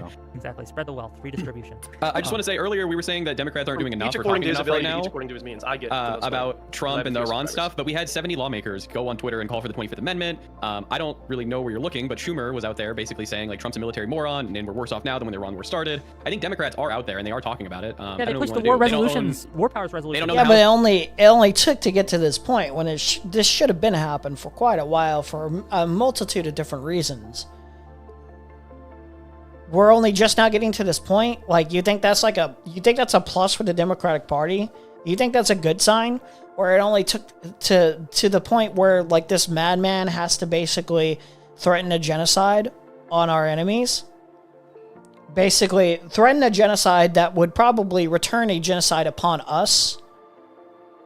and then that's probably another country and another country, like a possible end of human civilization in and of itself. That's not a plus, retard. That's not a plus. That's not a good thing. That's not good that it has to get to that point for all the Democratic, politicians to be like on board for, getting this guy removed from office. That's not a plus. That's never going to be a plus. It should have been happened for a long time. For a long, long time. For a number of different reasons. Too many to fucking count. What are we talking about?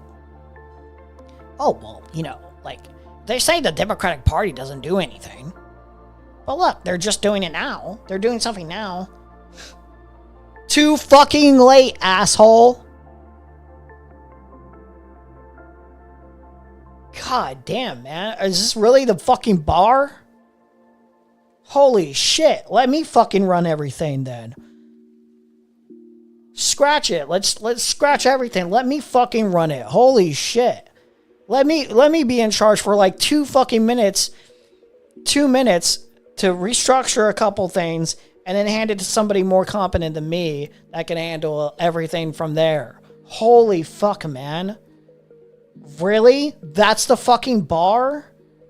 You're saying, oh, they're doing something now.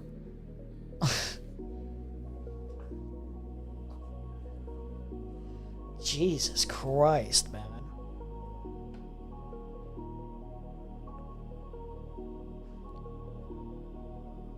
They don't own the Senate. I think they're kind of just biding their time right now until midterms because they're doing really well. And if your enemy's making a mistake, don't speak. Is it? It's not enough. What do you mean don't speak? Constantly speak. Constantly point out their flaws. Constantly hammer in on it. What do you mean, you pussy? Dude. Appropriate to criticize Democrats like Gottheimer for being insufficiently opposed to this war? Was that the guy on Tim Miller? Yes. What is this fucking pussy route to go down where it's like, oh, they're already just fucking everything up for themselves. So you could just stand aside and watch. It's like, you could be yes, they can self-destruct, yes, but you could be doing so much more with that self-destruction. You could benefit off that self-destruction so much more. What are you talking about? And stop also like aiding, stop, giving tacit support in smaller ways to their self-destruction. What do you mean?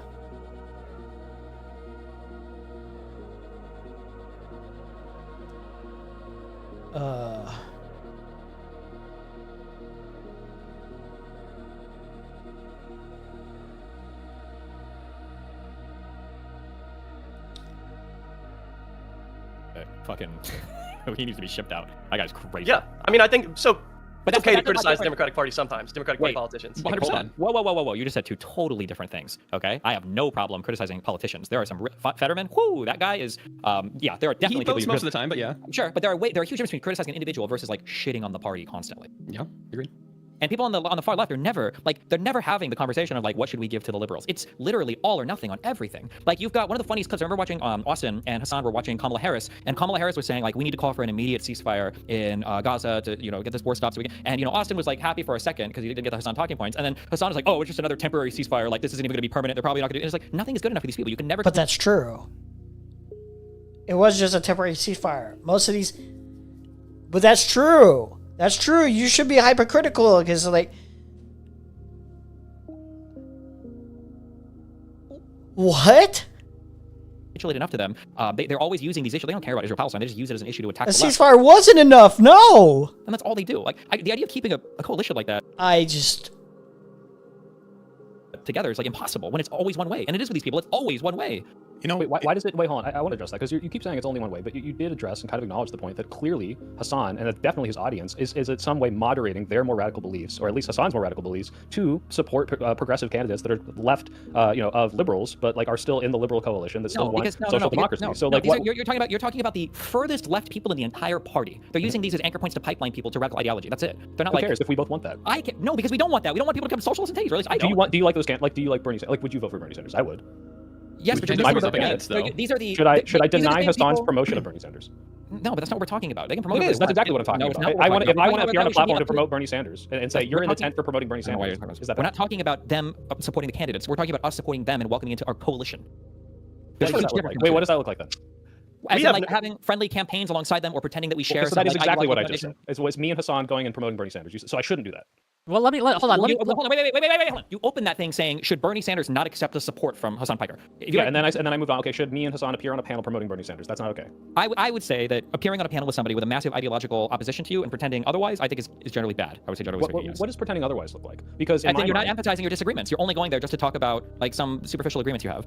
That's not superficial. It's we both want this candidate who's promoting progressive values. That's not superficial. That's core to my ideology, and I'm still allowed to say, hey, I think this. Like, by the way, I'm not trying to like play things that we all agree with, which is Hasan supports terrorist groups. What? Go ahead. Would you do friendly panels with Nick Fuentes right now? Because I already addressed this. The answer is no, and the answer is because his audience is fundamentally, and the core of his movement is fundamentally opposed to me, and I don't believe that Hasan might be fundamentally opposed, but I don't believe Hasan's audience is fundamentally opposed to me. Hold on, no, stop, soy pill. If Nick Fuentes endorses the Democratic candidate coming up in he already did. He's like, he's going to. Let me finish. He's going to have done more to help Democrats than Hasan did. It's true. You understand that, correct? That's not true, though. That's just not true. He's already done more to help the Democrats out than fucking Nick Fuentes ever has. What are you talking about? Even if Nick Fuentes endorses the Democratic thing, what are you talking about? If anything, it's more harmful to the Democrats that Nick Fuentes is on board with the Democrats. That would make people a little bit more skeptical of like, why is Nick Fuentes on board with the Democrats? You don't? If you think that Hasan did a full-throated endorsement of the Democrat in the primary and Nick Fuentes did, you think more of Nick Fuentes' audiences would vote for the Democrat? No, but probably more of Nick Fuentes' audience would not vote for Republicans, which counts in some sense as votes for Democrats. Well, I think it would be easier to radicalize a Fuentes viewer to vote against whatever the next Republican candidate is than it would be to mobilize like a Hasan viewer to vote for like an establishment Dem. Someone they don't care about. Yeah, the vibe that I got. That's just not true. If you're talking about a a more accurate comparison would be like a bad empanada viewer or like a stronger like lefty who's basically just talking about how like every candidate, even like Bernie Sanders, is like irredeemable or whatever in every like electoral. There are people out there that are straight up like mask off, like it's like no, electoralism is pointless entirely. Hasan's just not that fucking person. He's not that fucking boogeyman, you retards. He's just not. It's just not true. You fucking retards. Fuentes stays on the same road. Yeah, now, like Fuentes isn't a good faith actor. I don't believe, right? I don't think that we can trust him. What do you mean? No, I think he's pretty honest about what he means. Because like Nick Fuentes is like his entire movement is fundamentally anti-democratic, anti-anything but Christian nationalism, right? Versus anything on the West. Hasan is anti-West. Hasan is pro-terrorist. Hasan is like an ML, right? And yet, if you go into his audience, when you accuse him of being a commie anti-Semite, the reason that a majority of people start defending him is not because they're like all gaslighting you. It's because a majority of them are part of this like progressive, like, oh, I want to just like be anti-establishment and move the country further left. And there are tankies and there are communists, but I'm not really sympathetic or understanding of the idea that he has this like big communist movement. Like, I'm pretty sure that if you would go to Hasan's chat and accuse him of being anti-Semitic, they would laugh and put Pepe the Frog and say like, so what? I don't think that they would. I don't think they would like fight valiantly against that claim, or they would just accuse you of being a Zionist misdirector. It's just insane to me that you would think that more Nick Fuentes people would be beneficial in the fact that, yeah, maybe they wouldn't vote Republican, but you don't think that if Hasan was like enthusiastically mobilizing his audience for the Democrat, that this wouldn't get a bunch of. I didn't say this is a hypothetical in which he would do this, and this is about his audience, and you guys are rejecting the idea that his audience would listen to him. Oh, well, no, wait, hold on, no, I agree with you It's basically some cringe where not a lot of other people are like inputting their opinions here, but it's basically like some cringe like 6v1 conversation. Isn't this fucking sad and pathetic? Holy shit, dude. But this is not hypothetical. I'm sorry, I didn't hear this, but Hasan will never mobilize his audience for the job. Sure, and I don't think he will. Okay, cool. But as long as we acknowledge his audience, that wasn't what you said originally, but okay. No, that's what I was saying. I was saying that he would be more of a benefit. What did you say, Wick? The hypothetical is like if you got one over the other, like obviously Hasan's audience is primarily going to be better. And when you bring up like, would you go on a platform with Nick Fuentes? It's like, well, Nick Fuentes doesn't have an audience that I could win over. Nick Fuentes' audience is fundamentally anti-everything I stand for, and I don't think that's the case with Hasan. And that's what is important when you talk about these influencers. Do you stand for America and democracy? Like, where are these dumb fucking faces? Actually say something, retard. Up over here on this fucking right-hand side. Why don't you fucking say something, retard? Say something, retard, instead of letting Destiny and fucking Wick and Dan speak over you, or Mr. Mooten speak over you. Fucking talk. Yeah, but express those disagreements instead of your fucking. It's like the hutch, dude. Like, I don't know. The smug stupidity is fucking outrageous. It's so much more annoying now. I just keep on seeing the fucking smug little faces, dude. Express yourself. Say something. Say something. Fundamentally, and his Hasan, audience fundamentally are against what you stand for. I'm not convinced. I mean, you can show me otherwise, baby. That's why I said I'm not polling on this. But like, this is just not my experience. Like, don't get me wrong. I see a lot of anti-Semitism in Hasan's chat. I do see the tankies in Hasan's chat. I'm not fundamentally convinced that this is the core of his movement, even if he is. And we can agree on that. I've met a lot of Hasan fans in real life. I met a lot of Hasan fans in real life. I've never met a Marxist-Leninist in real life. I think you have to be careful when we're grouping fans of people too, because like when we say like the majority of people that watch Hasan, there's two groups we can be talking about, or three maybe. The first group is like the stream viewers. These are your ardent supporters. These are your like most diehard fans. These are the ones that I think are like not going to be supportive of the Democratic Party. But if you go like broader and you look at like college students who have like heard of Hasan, I don't know if things have changed much in the past 10 years, but like I remember on fucking dating in fucking California that if somebody says they're socialist, if you talk to them for like 2 seconds, they're basically just like a liberal that wants like more government shit. My guess is the majority of people that watch Hasan like on Instagram Reels or have like seen a couple videos are probably in that group of just like liberals, right? Okay. Or they're like far left liberals would be my guess. But those are not the people on Hasan's stream, which is a different audience. And Hasan is trying to take all those like broadly speaking those liberals and try to move them like down the like tanky pipeline. Like that's his goal. Sure. Hasn't he literally said? Is Wick an industry plant? I don't know if I would describe Wick as an industry plant. From what I can recall, he is still like a 1K subscriber. Like he's basically carried, any of his panels are basically carried in viewership by like people like Destiny. That's about it. He has 392, 400 watching right now currently because of people like Destiny or whatever. Oh no, not 1K subscriber, 10K subscriber. Okay, fair enough. And the views on the live streams are like 2K, 1K. He's basically just set himself in this very specific niche space, right? And he's been there ever since for a while. You know, it's just made the connections that he's made, and he's kind of stuck there. So, I mean, if you can make a living and make some money doing it, I suppose, you know, but yeah, that's about it. Said this in clips. I think I just remain a little confused why we think that it's impossible for it to go the other way. Like, why do we? I watched your stream with Francis Fukuyama yesterday, and I have to say I left like a little depressed because you and Francis Fukuyama, frankly, both seemed a little dismal about the possibility of like really convincing people that liberalism is a good thing on the merits. Because nobody has any strong defenses of liberalism anymore. The right is fully authoritarian out of their fucking mind. And Fukuyama, frankly, both seemed a little dismal about the possibility of like really convincing people that liberalism is a good thing on the merits. Because nobody has any strong defenses of liberalism anymore. The right is fully authoritarian out of their fucking mind. And that's then why we have to do it. Yeah, but it's not. But Hasan is not a liberal, and we're spending all the time on the left trying to figure out if we should court MAGA light on the left. And there are no. You can't even come up and defend anything on the center left. A defense of Harris or Biden is a joke. You look like a loser doing it. You know, anybody that's on Hasan's team, and even like a lot of like just younger people, or people that are online who are these populist people. The Epstein class, people like Ro Khanna push this idea, is all the liberals. Everybody thinks like Nancy Pelosi was a corrupt inside trader. Like everything's like fucked on the center left. And so instead of even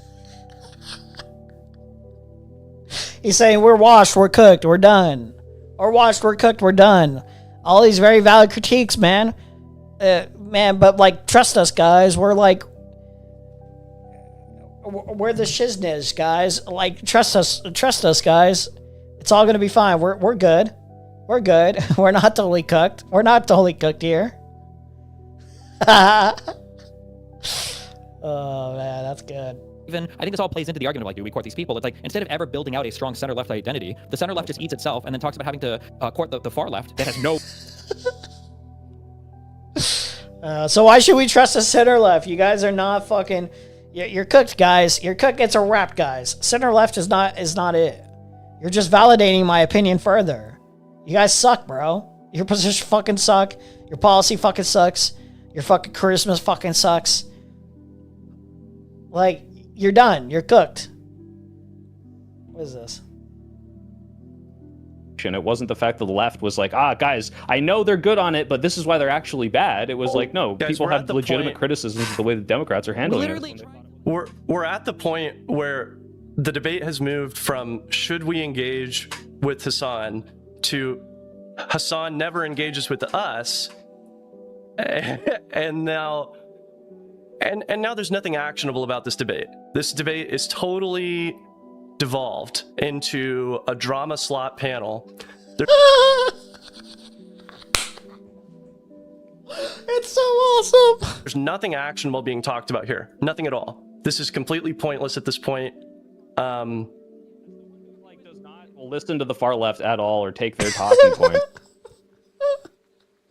It's like I was just watching how the Democrats operate. I was like, this is like unacceptable. Oh my god.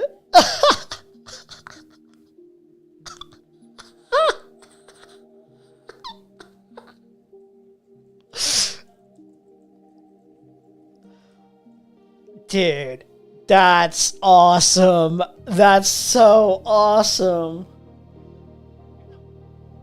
And I really don't appreciate what Wick was trying to do there. I think that that is a really sketchy move from a moderator, frankly. To do this like ethnic What did he do?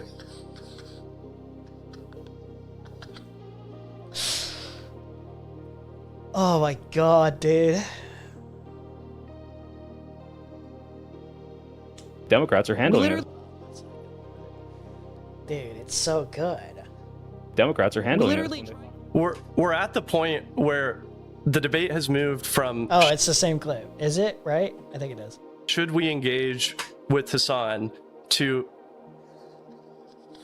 Okay, we need to ship this out. Okay, we need to ship this out. I need to ship this out. I need to download this out and ship it out on Black Plague J right now. Right now. Amazing clip.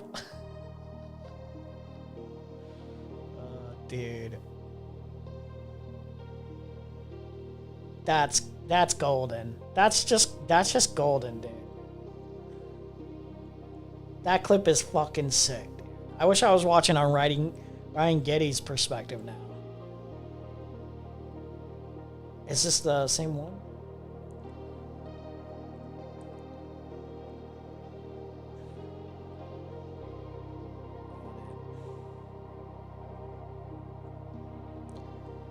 Oh, fuck. Oh, my God, dude. Let's let it play while I'm doing this.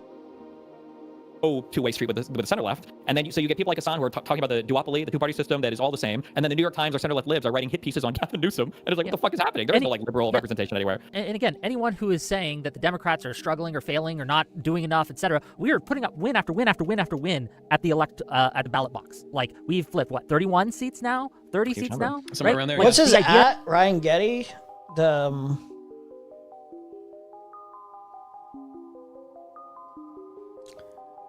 Oh, I don't want to look around for it, do I? I'm sure we'll find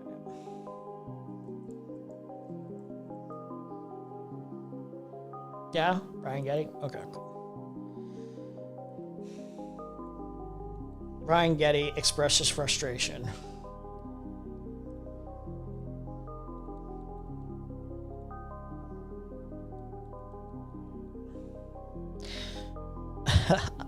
So good, dude.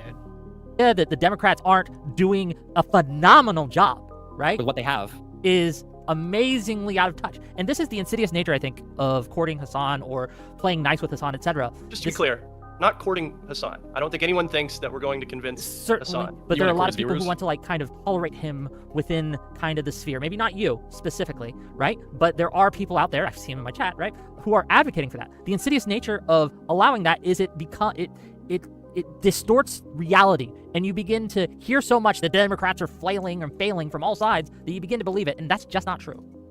Well, I don't know. Fundamentally, I just think that liberalism is a strong enough ideology and a convincing enough ideology to win people over. I think that's possible. I think you can win over a lot of people who see clips of Hasan on Instagram Reels, like Steven said, and say, like, you know, I am really mad about Israel. I am really mad about the fact that we don't have universal health care. I mean, whenever you watch Bernie and AOC, and even Hasan, whenever he gives speeches, the applause lines are not like class war now. The applause lines are not let's seize the means of production. The applause lines are we need a right to universal health care. We need a right to a good paying job. You know, this is a fundamentally liberal framing. I mean, sometimes the Hasan, applause line is... I just need to hear it one more time just to get an idea of what quote I want to take from this. We're at the point where the debate has moved from should we engage with Hasan to Hasan never engages with us, and now there's nothing actionable about this debate. This debate is totally devolved into a drama slot panel There's nothing actionable being talked about here. Nothing at all. This is completely pointless at this point. And I really don't appreciate what Wick was trying to do there. I think that is a really sketchy move from a moderator, frankly. To do this Wait, is this it was just sketchy, it was in the same clip, right? It was in the same clip, right? It was 36? Frankly. To do this is a really sketchy move from a moderator, frankly. To do this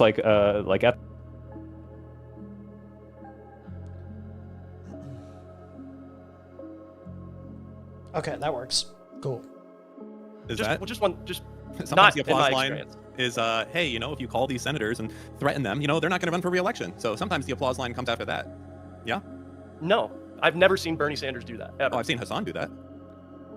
Do the what? Okay. Do what? And comes after.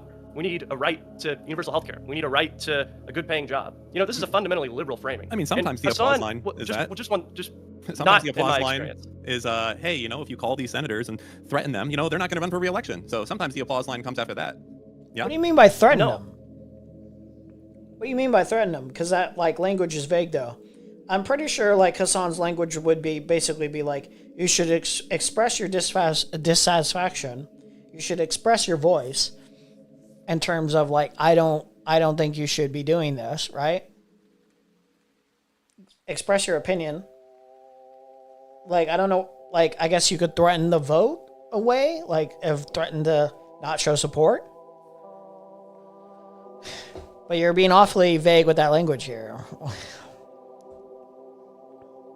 I've never seen Bernie Sanders do that. Ever. Oh, I've seen Hasan do that. Do the what line? At Hasan at a rally with Taylor Lorenz, basically going on and stating that, like, you know what? When you call and you say, I fucking hate you guys, and you know, I have an AR-15, and you know what? That guy, he's Dude, not I'm so re-election now because annoyed. people- This stupid fucking phone actually just unironically listened to what I said and just typed it in. Fucking retard. Fucking retard phone. Fucking retard phone.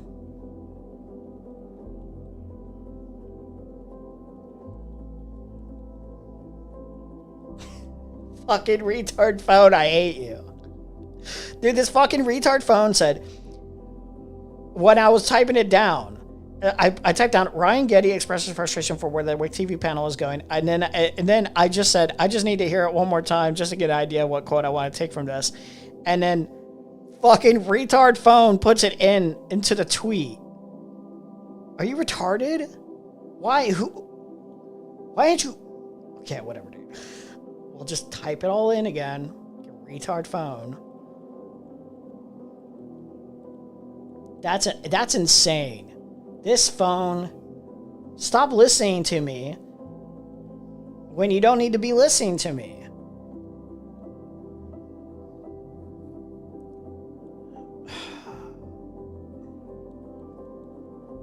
All right, let's see.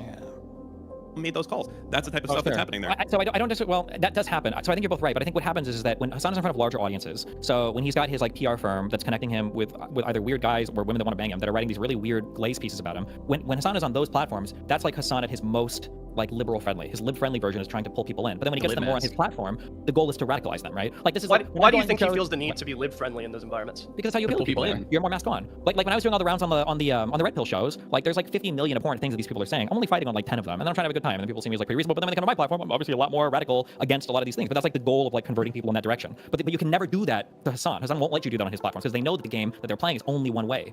But you just said he goes on platforms where he has to moderate. Maybe he won't do it on his Yeah, he platform. does moderate with those people. He does exactly what you're talking about, what you do with the Red Pill people. He does exactly that. What are you talking about? To a point of frustration for people like Bad Empanada. What do you want? What do you want from him? What do you need? You just want to bitch and moan, complain endlessly because you're not at his spot.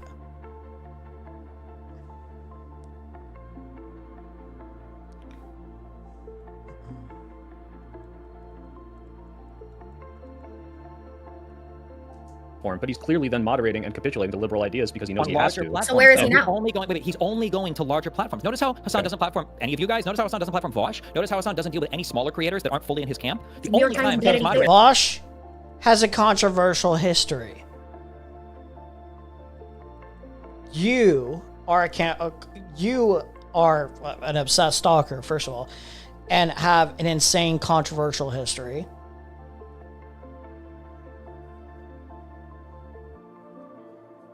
So that's for one. For two, he does talk to libs that don't agree with him. Like, I'm pretty sure he's been willing to talk to Tim Miller again. And he has talked to people that were on the right before. He has talked to people like Theo Vaughn, who are kind of like centristy. He's been willing to talk to Pisco, I'm pretty sure. I'm pretty sure if Pisco, like if there was a direct connect or whatever, if there was enough of a through line, I'm pretty sure he would be willing to talk to Pisco. It's not like an impossible thing, I suppose. He has explicitly stated, I don't know where I could find this, but he has explicitly stated he's like, I am kind of like untrustworthy and more hesitant to platform anyone potentially that actually like collaborates with Destiny on a frequent basis to where they think like this is like someone you should trust. Like I am a lot more distrustful of their ability to judge character. But this is just not true. He's willing to collaborate with libs.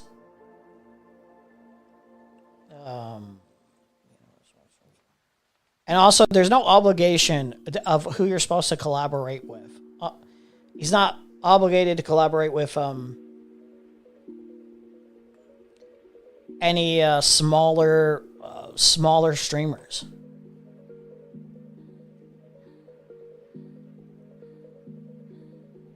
Is when he's going to larger platforms so that he can try to draw people in from there and then radicalize them when he's got them on his native platforms. That's how he operates. It's always I have retirees in my community showing me puff pieces from the New York Times about this motherfucker going, oh, is this one of your online friends? And I'm like, bitch, Nancy, no. Do not look at that shit. But I can agree with you. Like, what are your thoughts on that? The fact that Hasan doesn't platform smaller people that disagree with him. It's almost exclusively him going to larger assuming platforms. that's true, like, yeah, that's one-sided, but that doesn't mean that we're not taking from him if he's going on larger audiences and he's somehow then going to bleed people off who are like, hey, what's like... being taken from Wait, Hasan? How do you ever but take from him? definitionally you can't, because he's only going on larger platforms where he's mask on. Do you not think that by going on these larger platforms, I mean, even Tim Miller said this, there are Hasan viewers that watch Tim Miller. I don't know if Tim Miller's larger than Hasan, but they don't watch Tim Miller and think, oh, I hate this guy, I'm not a fan of him. It's, hey, like, this guy says things I like. When Hasan goes on here, he talks about Hasan, I'm exposed to Tim Miller's ideas. Those viewers are watching Tim Miller and actively trying to court yeah. Tim over, and then anytime they have anybody that they disagree with on, they attack them vehemently. We saw this with Sarah Longwell on Twitter. She had a conversation with Tim where they had friendly disagreements, and they immediately went to Twitter and absolutely thrashed her and brought up like the most bad faith arguments that you could possibly bring up against her. And not just not just the audience, but all of the other people who are part of like the tanky cult, right? Ryan Grimm was out there doing it. I don't know if Mehdi Hasan joined that. Taylor Lorenz was out there. There were a ton of those like big people who the pinball machine went off and they all started coming out to shit on Sarah Longwell. Yeah, that's just what they do. It's not surprising though. That's how social media works. Whenever Hasan says something dumb, I mean, everyone was complaining whenever Hasan talked about like what did he say on Jennifer Welch's podcast that JD Vance and Gavin Newsom are like there's no difference between them. Well, hold on. No, Hasan got a lot of defense for that comment as well. Keep in mind, the majority of the people on the far left don't think Hasan was electrocuting his fucking dog to keep it in frame. There were a lot of people that showed up to defend Hasan on that. He got a and also, Sarah Longwell look got at defense Jennifer, as well. Look at Jennifer Welch. I don't know how much she got. She's getting a little bit now because unfortunately the only other organized group of people in this fucking country are the goddamn Jews, okay, who have like taken to being anti-Hasan because of the anti-Semitic thing, which is annoying as fuck to me, but they're the only other organized people to do it. So in that sense, there were people that have kind of come out on Hasan, but it's only on the anti-Semitism part. I don't think there's a similar bell you can ring when liberals are getting attacked, especially by the far left. I think the easiest example of that is Chorus. Who stepped up to defend Brian Tyler Cohen or Chorus when Taylor Lorenz started digging into them on our bullshit Wired hit piece? All of us? No, nobody substantial showed up to help. You Cory, did, no. I did, Hutch did, like a lot of people did. I'm talking like the big staples of media, like people that are huge and recognizable and visible. Like New York Times, like Wall Street Journal, or are you talking like people too? Yeah. Was it even big enough? I don't even know if it was that big. I'm just curious, would we be talking about this in the same way if it was like the Green Party and like, oh, we're trying to court away Green Party voters over here? Because that's a one-way street. Like, you're not going to be getting these people to go and vote Democrat. And if they were going to vote Democrat anyways. So all you're doing is putting the most idealistic Green Party views that you're not going to be able to adopt as a run-of-the-mill. Well, it's not the same, because if like anyone thought that the Green Party was actually viable towards the farther left, it just wouldn't even be a conversation. They would just vote for the Green Party if they thought that was realistic. This wouldn't be a conversation at all. People don't find that the Green Party is realistic. So it's... okay.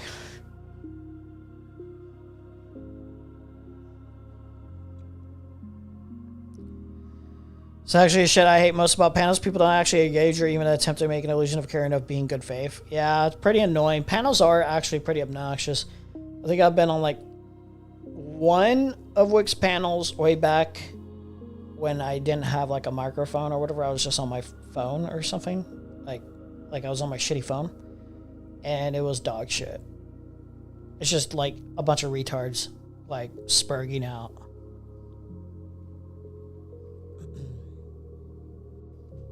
And it's like it's not your friend. This is an enemy of your candidate. This is someone that wants you to lose so that you can win, right? It's like you're trying to court third-party voters. It's just better to go out and get like people who don't vote to try. Well, here's my question, because we moved past this and I wanted to bring it up, and I know, by the way, this is not a criticism. I think it's a valid thing to do. That it seems to be the same thing on the other side. Do we platform never Trump Republicans who make it clear that they would never vote for Democrats other than to vote against Trump and don't like any of the Democratic policies? You shouldn't. If they say we do. Dan, tell us why you say yes. Mr. Moten, tell us why you say you shouldn't. Okay. I think that you can be strategic about this both ways. Like right now, people be like, "Oh, are you happy? Now Republicans are using Hasan." I say, well, that's great, because one of the reasons that Clinton won was his Sister Soldier moment, where he came out and he showed himself to be a centrist, a moderate, as opposed to other people who weren't willing to rebuke Jesse Jackson at that moment. So Hasan can be a lightning rod to be like, listen, I'm not a fucking crazy lefty that's going to make you use 600 pronouns and shit in a kitty cat box when you go to school. That stuff's crazy. So he can still be a benefit to Democrats that are running in that case. So when you're saying, can you use a Republican that's never going to vote for MAGA or something, you absolutely can. You just have to be strategic when you do this to make sure that it's not emboldening the other party and helping your party and you winning, because winning is winning. That's it. It's the other day. So if you say, wait, pause right there. If Hasan and I promote Bernie Sanders, I'm the smaller person. We're promoting a candidate. How is this emboldening Hasan? Can I augment his argument a little bit? The thing that's nice about Never Trump Republicans is there's no confusion about what they are. They're Republican. The problem with people like Hasan is that people think that they're like the same. Like that's it. Like think about Liz Cheney and Democrats. There's no confusion that Cheney was a Republican. There's only one group of people who attacked Democrats over platforming Liz Cheney. And it was but then they go in and they're doing what you say Hasan wants to go and do, and what like more farther left people want to go and do. Which, to be honest, we do want to morph the party into something better overall.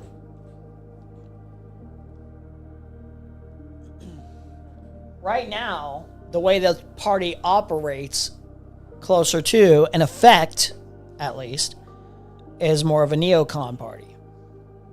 Like a softer diet MAGA, diet Republican, neocon party.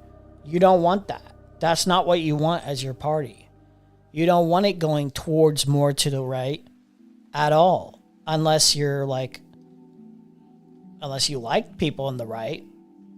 Unless you like a lot more neoconservative values, then I guess that's good for you, Destiny. But a lot of people that espout liberal progressivism in the through line in time understand that the farther left is where you want to, be more positioned towards.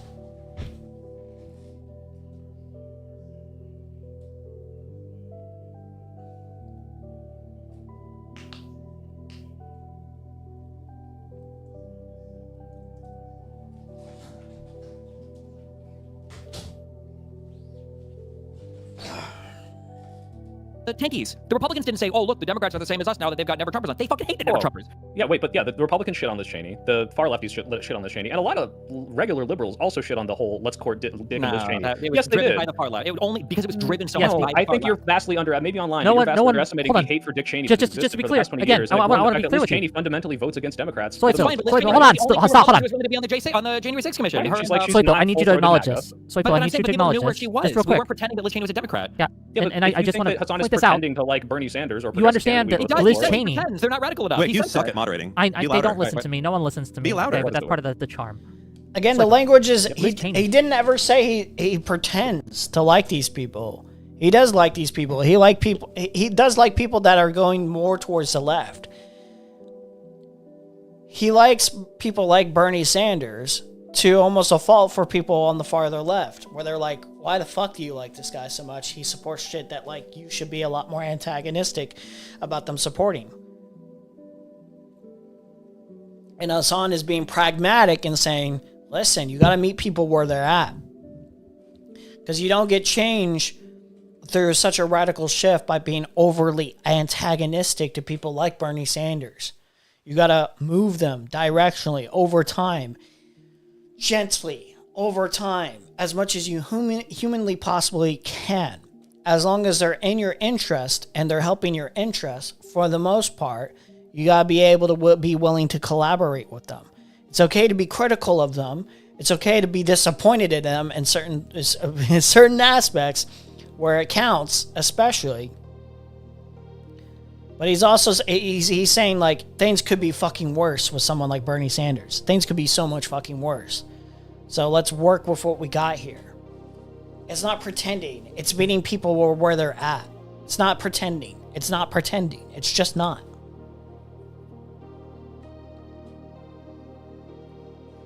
He did more to help or to fight against Trump than Kyle Kulinski did. She did more to fight against Trump than Hasan did. She did more to fight against Trump than any of the lefties who attacked her. Right? You understand that at a fundamental level, correct? Yeah.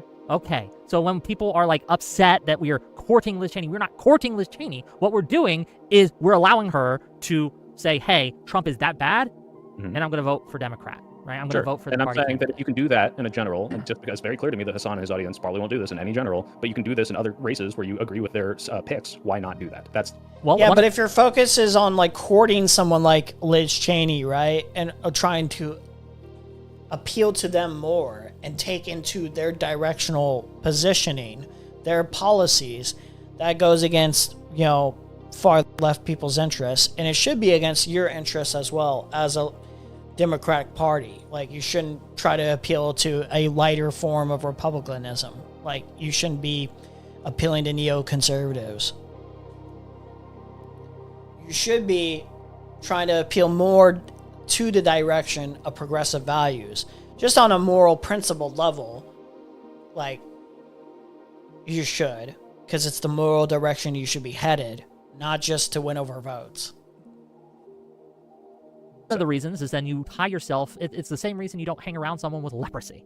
You might get leprosy. And look at the way that they're attacking him, thankfully, on CNN, MSM, like the Fox News, all these channels, mainstream media. Like, you think it's good that Fox News is attacking Hasan Piker? You think it's good to be on the same side as fucking CNN and Fox News? CNN, who is not vehemently opposed to Trump in a meaningful way at this point, not meaningfully enough, where they caveat what they're saying endlessly about Trump. Really, you think this is a good thing? You view this as the correct positioning? To be on the side of fucking Fox News? Are we fucking kidding? Are you a fucking madman? Anyone who's going to be working with Hasan is going to catch leprosy, right? So they're going to be able to effectively tie you and whatever cause that you want to win to him, and it's not going to be effective. And you think that's more poison than winning his audience over? Like, if I I saw data don't on think that, we can win his audience over in any real way. But when are you winning his audience over? I don't when they're voting for candidates that I want them to vote for. So you're just giving up, basically. You're like, oh, we can't win them over. They're just scum. They're just scum. But we can appeal to people on the right. So you're basically just saying, yeah, we're closer to like neo-Nazis, yes. Like, yeah, pretty much. Are we just outright saying it here? But it's only the candidates Because they are. I mean, they are. They're closer to the neo-Nazi perspective.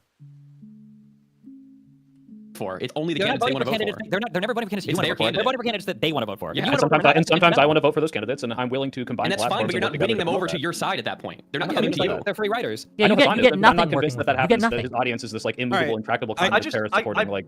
I'd like to I just just- put something out here. Hey. Hold on, real Dan, quick here. then Ryan, go ahead. By appearing with Hasan and not challenging him and not pushing most of his insane stuff away, you are... Wait, Dan, let's be clear. I'm No, not let saying Dan don't challenge finish. him. Let Oh, yeah, Dan but finish. I want to make sure we're not Soy pill, arguing stop. against the straw man. Stop. Well, no, Dan, it's fine. go What ahead. are you trying to say? Be brief. I'm saying you can completely and vehemently oppose this person and still Sure. appear on panels with great. them and not constantly be Yeah, adversarial. so I disagree with that because I think that by appearing on a panel with him, by not being adversarial, people are going to use it against you, and winning is winning. And at the end of the day, if you want to be winning, you have to appeal to old people and not to people like Hasan's audience, which are probably, a portion of them are going to vote Democrat no matter what, and the rest of them we're not going to no matter what. There's nothing to gain by giving them an inch at all. There's nothing to gain, but there's a lot to lose because if you say the wrong thing, if you don't push back on the wrong thing, then all of a sudden that's going to be played ad nauseum on fucking CNN, and they're going to be like, I'm sorry, Mr. Saltman, when you were here in this Hasan Piker panel, and he said that Israel should be annihilated, and you just nodded your head. So do you believe that? Is that something that you're big about? And that's the reason. When did he there's say nothing to gain. Israel should be annihilated too? All these like little language games is like, oh, the like mainstream media, they're gonna finger wag at you. You think the mainstream media is like as powerful anymore? Do you think the mainstream media, if they're as powerful as you think they are, you think they would have done more to stop like Trump at this point? No, they capitulated over time. They did a massive onslaught, which should have stopped realistically Trump at a certain point, but like they was just push, stay consistent, stay on principle, stay consistent with your positionings, fight endlessly. Don't cede any control. You think Hasan or any of the people that like view his content, like, do you think his audience is just going to be like, you think most people are just going to be won over by like CNN, Fox News over time? Do you think they're as powerful as they once were? Clearly not. Clearly not. It's just not going to be the same, bro.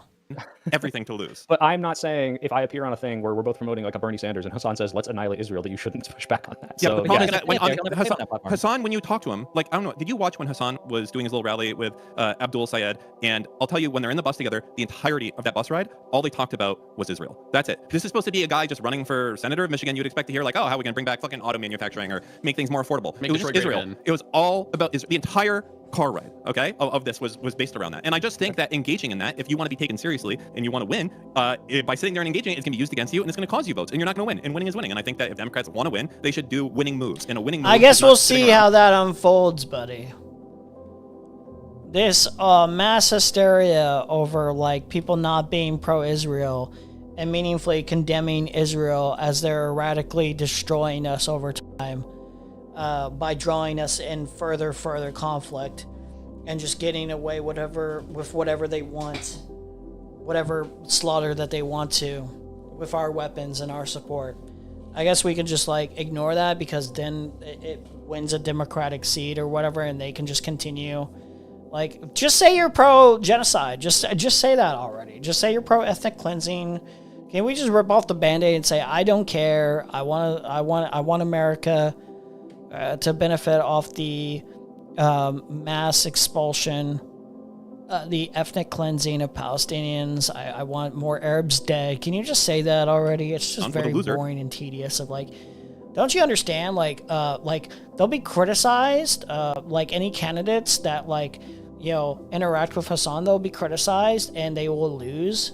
Like, what has been the net negative of Bernie Sanders' association with Hasan Piker or AOC's?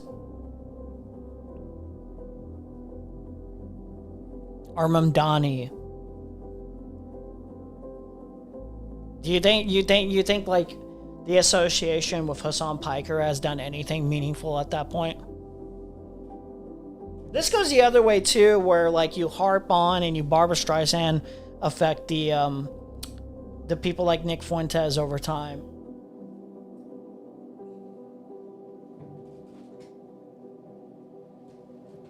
Wasn't the move more so to just like, I don't know, ignore these people mostly? Isn't that really should be the move at a certain point? Funny cat. I don't know what you're doing. I know what you're looking for. That's going to be fucking baggage and fuck you over later on in life. That's it. So I think you should again, avoid those. and I'll concede this, and I just want to be clear. If you can show me data that working with this person is costing us more votes than helping, obviously, I'm not going to do it. Now, that remains to be demonstrated to me. But go ahead, Ryan. Ryan.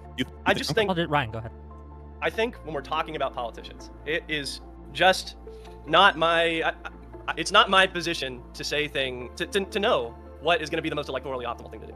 Abdul El-Sayed clearly thinks that working with Hasan is going to be electorally optimal for him to do. He clearly does, or he wouldn't be doing it, right? Well, he's in distant third. I think it was his only option. He was like, I got to do something here, because otherwise I'm going to get fucking crushed. He's like, let's see if I think Peloti's that's actually probably vote. true, because if I was a political consultant, I would not recommend appearing with Hasan. I'd recommend, if you had appeared with Hasan in the past, you take the Mamdani strategy, and you disavow on stage if you're asked Keep about moving. It.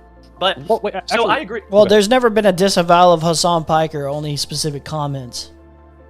Which is fine. That's a good approach. It's a bit cowardly.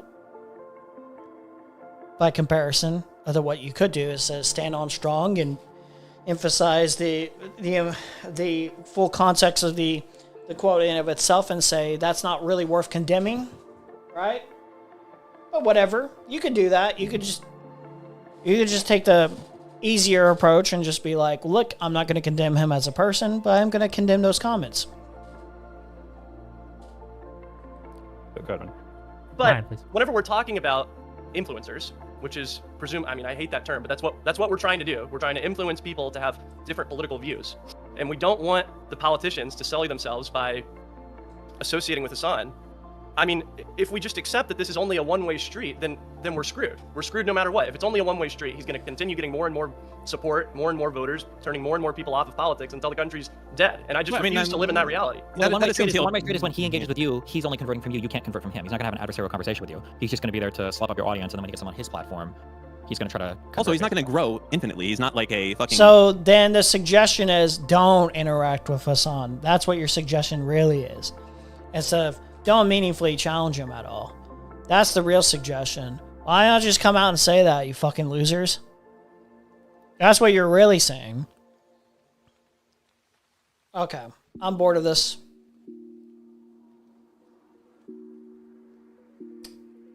Oh, we only 2 hours? A game of Snake where he just keeps growing and growing. He's been where he's been for years at this point, right? Then why are you worried about him subverting the party if he's like because not you don't have need a power lot. to do I'll that? tell you what. You don't need a lot of people, right, in order to get into key positions of influence within institutions and have those people portray Hasan as much larger than he is, and have politicians or people with power and influence look at him and say, well, you know, my staffers are all saying that this guy's the hot thing. This guy's the big ticket. Oh, he's got a pup piece in New York Times. Oh, Vanity Fair's talking about him. Oh, this site's talking about him. Like, well, maybe we should work with this guy. Maybe there's something there to it, right? What is this?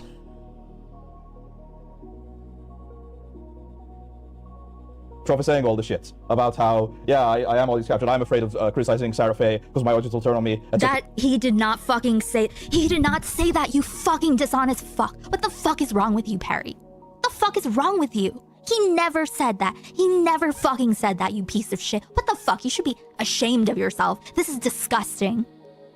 This is shameful. Yes, Mary did use it against him. What are you talking about? I don't know the context of any of this, and I love it. Is everyone suddenly on the fuck I Echo, like, arc or something right now? Like, is that the tide shifting or whatever?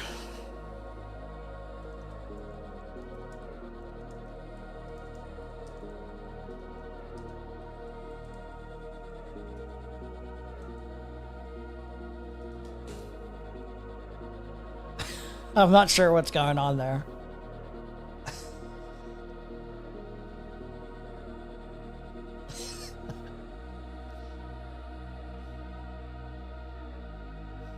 I never ended up buying Terraria.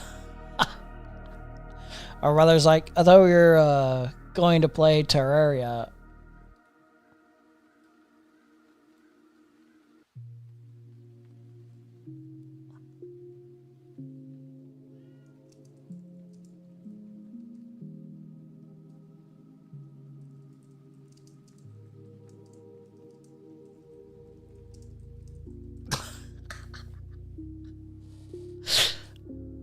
Okay. Right? You don't need a lot of people. And I don't think anyone can deny at this point that there is some kind of group pushing Hasan into the discourse. They're just pushing him, promoting him, trying to make him out to be stronger than he is. And you have to ask yourself, one, why are they doing this? And two, how can we stop it?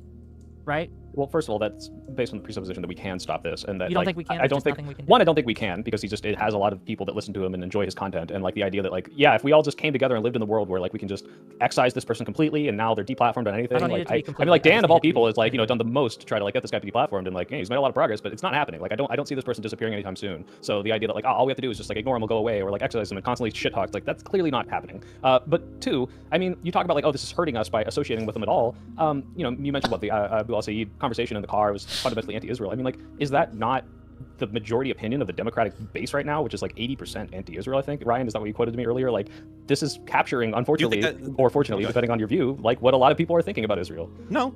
No, most people are probably thinking about the price of gas. Most people are thinking about the price of rent. They're thinking about their day-to-day lives. Most people don't give a fuck about Israel. That's it. Now, a lot of lefties like to bring it to that and say, oh, Is this really the 67th panel about gatekeeping? There's no way. I thought that was a meme.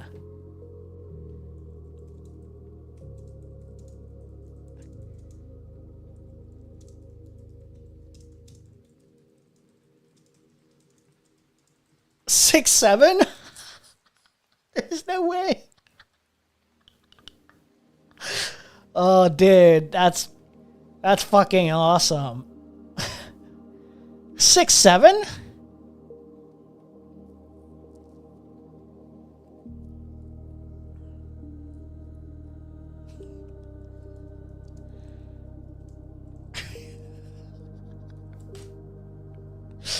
Um, 6, 7? 6, 7? Let's go.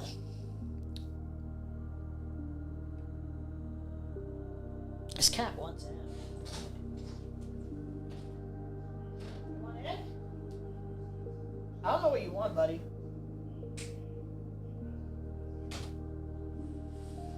He's screaming at the door. Now he's not. He doesn't know what he wants. This is really the 67th panel. There's no fucking... About Hasan. That's crazy. But the ultimate cause, it's the fucking Jews, okay? The BB, he sat down with Trump and he fucking made him get this war. It's a privileged online talking point. Yeah, it is. Most people don't know what the fuck's going on. You don't think the Israel-Palestine conflict... Hold on, give it to Destiny. Give it to Destiny. I would disagree with that. I think that people do care about Israel, but I think that there's another thing that hurts us because it inhibits our ability to have a conversation about it. Like, it sounded like, from her speeches, that Kamala Harris had a decent position on it, that we should have been pushing for more concessions from Israel, that we needed a ceasefire in Gaza as soon as possible. Like, these were good positions to take. But now, if our anti-Israel segment is going to be captured by people like Hasan, who would see Israel literally invaded and destroyed as a country, like that is his end goal, he's tweeted this multiple times. Well, now in order to have the conversation... No, that's not the end goal. Point to where he's tweeted that he wants it completely wiped out and destroyed. About, oh, are you anti-Israel? Are you anti-Israel enough? You have to fucking want the destruction of the entire country. So, like, that's not the position. You're just flat out lying about the position entirely.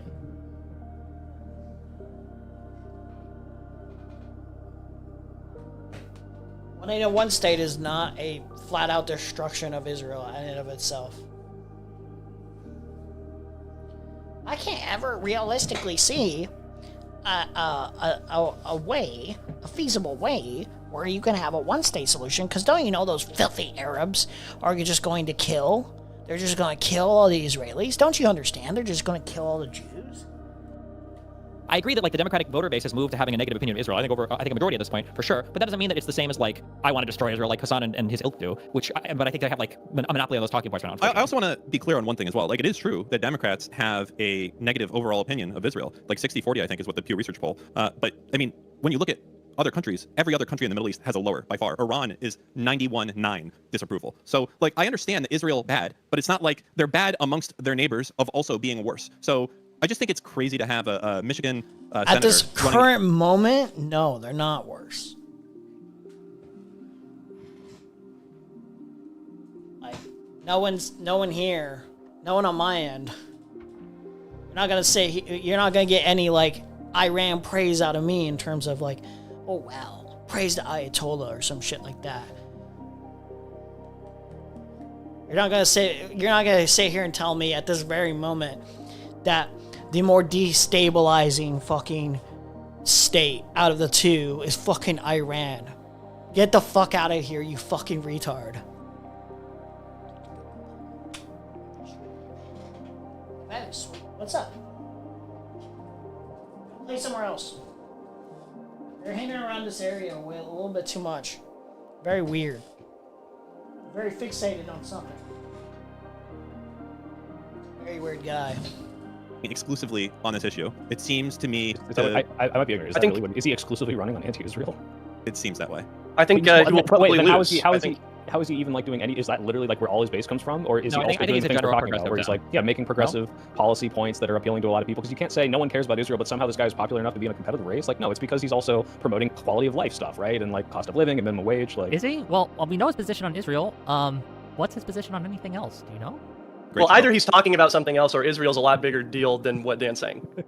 So it's one of those two. Okay. I mean, I can only know like when I watched his interactions with Hasan, what was brought up, and that's. Did you watch anything else he did? Yeah, I watched the I'm sorry, I lost track. I'm doing a bad job right now. And like cost of living and minimum wage, like Is he? Well, we know his position on Israel. What's his position on anything else? Do you know? Well, either he's talking about something else, or Israel's a lot bigger deal than what Dan's saying. So it's one of those two. Okay. I mean, I can only know like when I watched his interactions with Hasan, what was brought up. And that's did you watch anything else he did?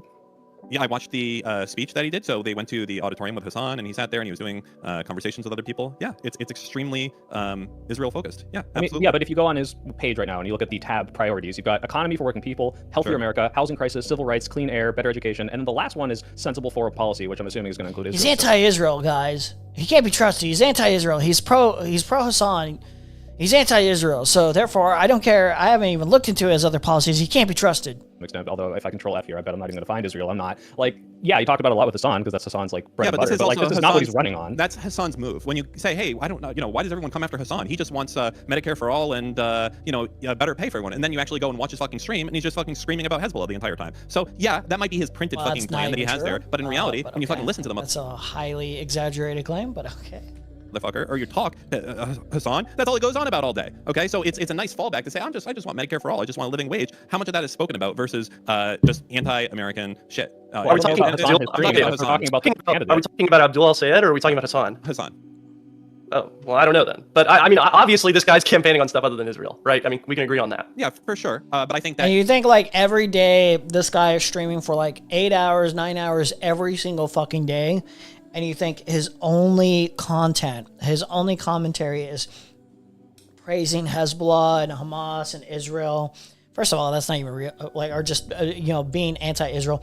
First of all, that's unrealistic in terms of like making good content in the first place. Like, that would be exhausting and tiring after a while. You don't think he's having like any other critiques or any other like showing any other interest in policy that he would like to see unfold from the Democratic Party, where he wants to party to position towards? You don't see that anywhere.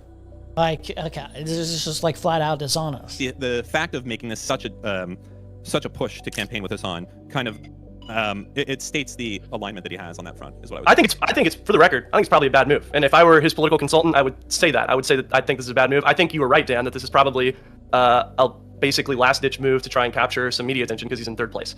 I think you're probably absolutely right about that. Like, I would say that's probably what it is. It's like this lets him gear up to do something else when Mallory wins, essentially. That like now he has enough name recognition that he can go and do something else. I think that's the case. But that is what it is. It still has to be called out and has to be seen for someone to embrace this type of insanity. What do you guys think about the Rokana's statement on this and whether or not this was an acceptable way to deal with Hasan? Because my takeaway from that was, this person has a platform of people that would agree with me. I'm going to capitalize on that. If you bring up the worst things Hasan has said, I'm going to disavow those and distance myself from those. And Mamdani already did this and still was able to utilize Hasan's audience. Why is that bad? Or is it bad? You can't utilize Hasan's audience. You're saying something does what not do you exist. mean? Clearly, do you think Mamdani did not get a single voter from the Hasan audience? Like every single do you one. Think wait, do you think they would have voted for Mamdani had Hasan not said anything? Yeah, but they're going to be Cuomo voters. Give me a break. Hasan did nothing. Well, maybe they wouldn't have voted at all. They were like, "Oh, Mamdani's not good enough, right? Like he's going to capitulate to liberals."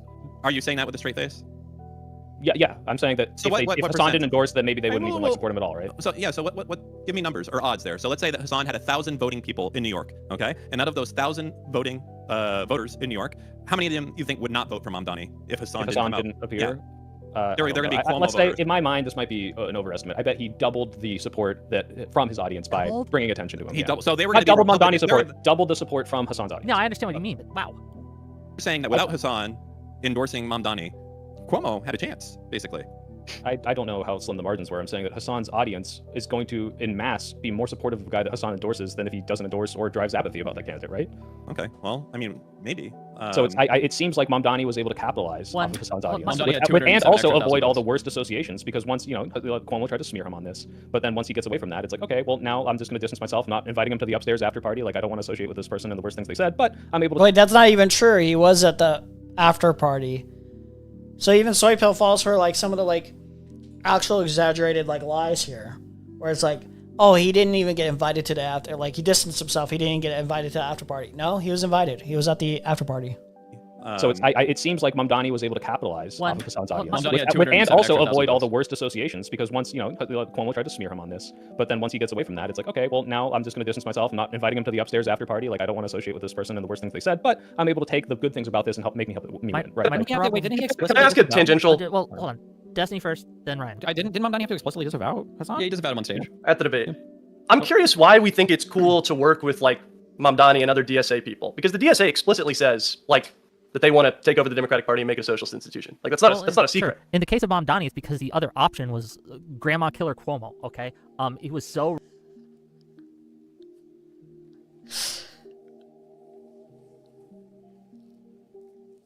Okay.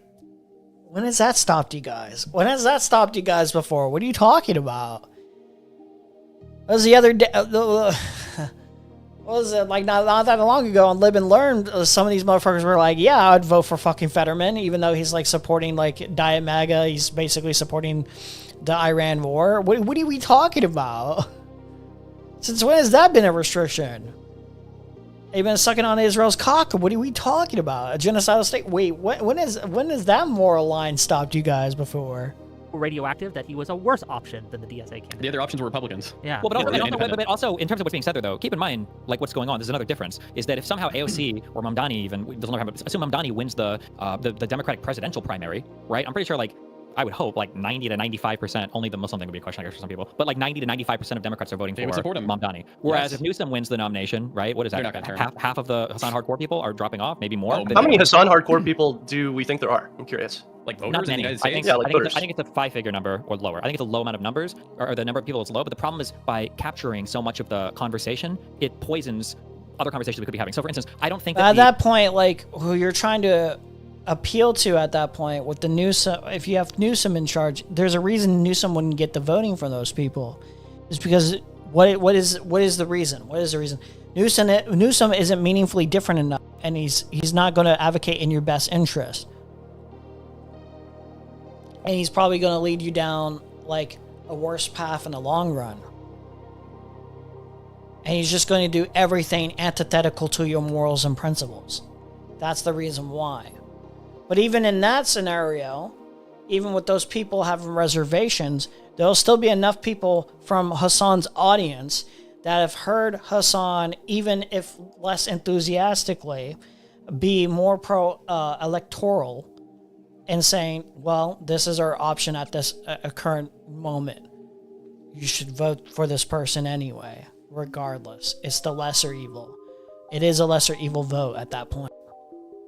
Israel and Palestine was not an issue that was of such high salience that I think it could cost us the election in 2024. But I think that the obsession with the conversations around Israel-Palestine cost us 2024, if that makes sense. Like Hasan's audience.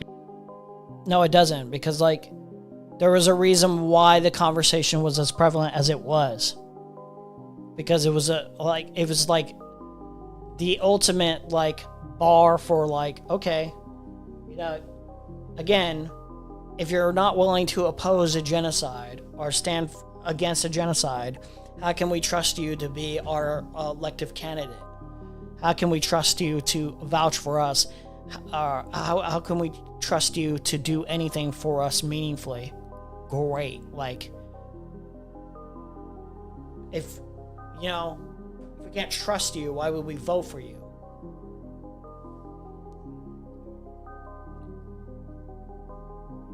If you're willing to slaughter others for a foreign state, it doesn't gain us anything. Especially, shouldn't be acceptable either way, gaining or not. But why would we ever trust you?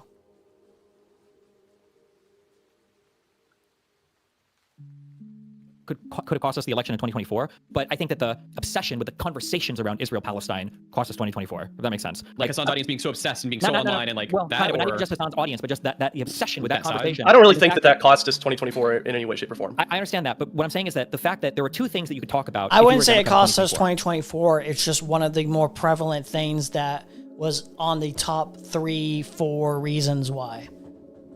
Like that's kind of pivotal of why we lost 2024.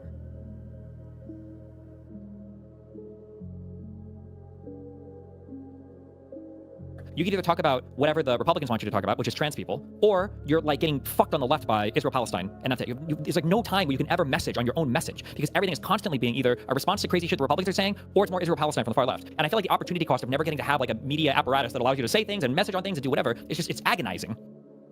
Yeah, no, I agree. I mean, I think that that's something that we should, work to build. And that's why I'm, happy to appear on your thing tomorrow, where we're going to be talking about raising money to help elect Democrats. Hell yeah.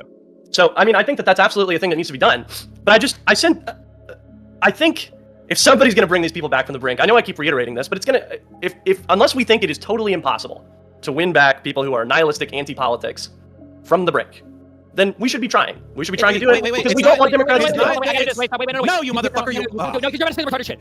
You're gonna say retarded shit. No, you can't bring them back because Hasan and these other people have intentionally designed their platform so that cannot happen. If this was just an ideological battle in a vacuum, sure, but Hasan will not expose his audience to critical confrontation. The same way that all of MAGA works right now. This is explicitly and specifically how these audiences are designed. That's the issue. I don't know what what I was going to say. Can I respond to that? Before you respond, hold on. Let Dan get his thing. Okay, well then I'm going to have to respond to both of them. You can. That's the way it'll be fair. That'll be fine. It's not worth going after them because the amount of concessions you would have to give to get one Hasan voter would cost you 20 other voters. That would be normal in that case. I think that's why. Is it possible to get Hasan voters? Yes, it is. It's really not that hard just to be opposed to like very basic like.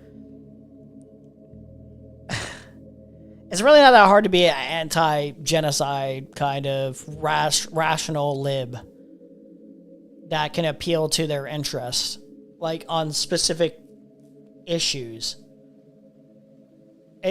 That's not difficult. That's not as difficult as you think it is. I suppose for someone like Dan, maybe it is, but like it shouldn't be that difficult to be like, you know what? We'll give you this topic.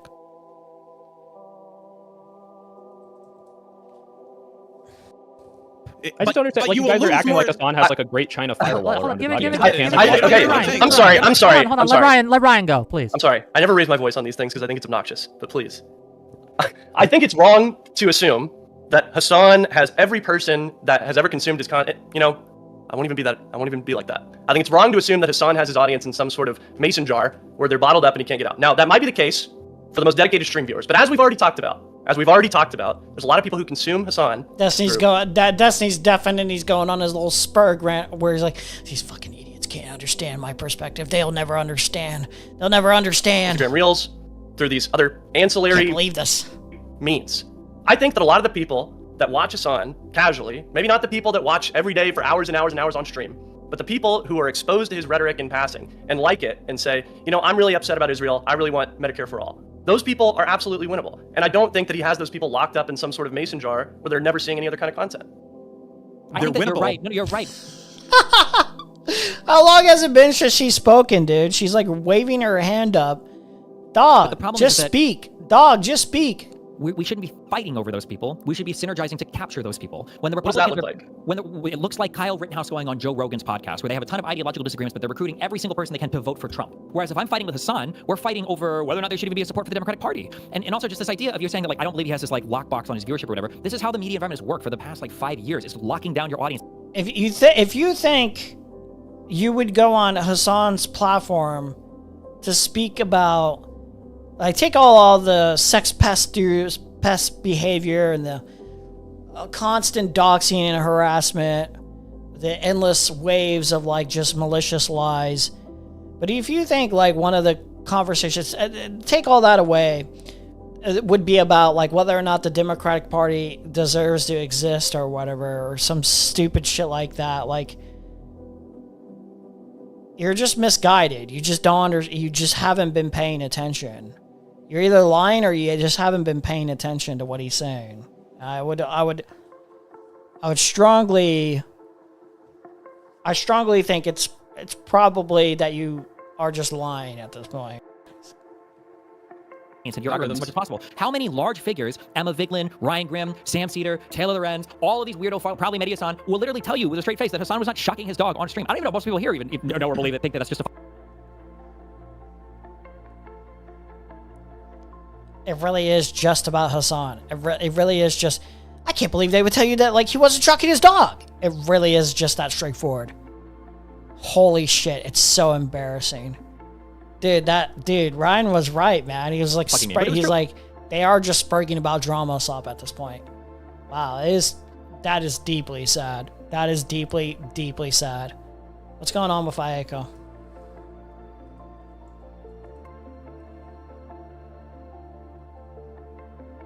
And Mary. I'm about to end stream. I'm just gonna go play Marvel Rivals with my brother. So, what did I want to do? What else did I want to say? I love how like all that he's saying is that I'm not thinking for myself. Oh, everyone's against Mary Chu. Why would everyone be on one side and Mary Chu's on the other side? Maybe because there's a fucking rapist on that side. How about that? How about this? How about see this here? See? I know nothing about what's going on. I've been getting a sense that a lot of people are on a fuck Aiko wave right now. And you know what? Harry? I would normally feel a little bit more sad for her, but I feel a little bit more bad because she seems to be on a crash out from what I've seen. But I don't have any sympathy. I just don't.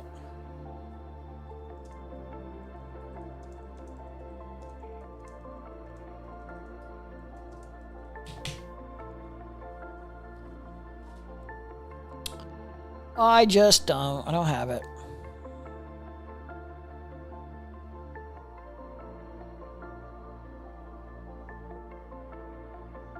Trump is saying all the shit about how, yeah, I am all these captured. I'm afraid of criticizing Sarah Faye because my audience will turn on me. That he did not fucking say. He did not say that, you fucking dishonest fuck. What?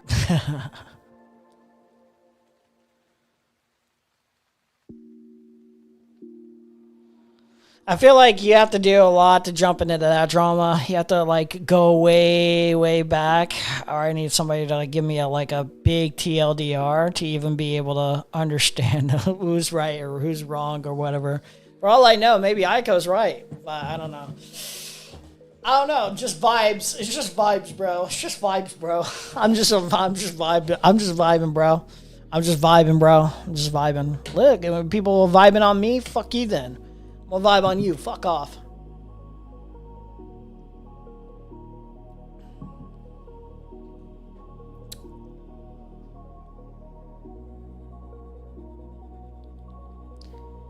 Anyway.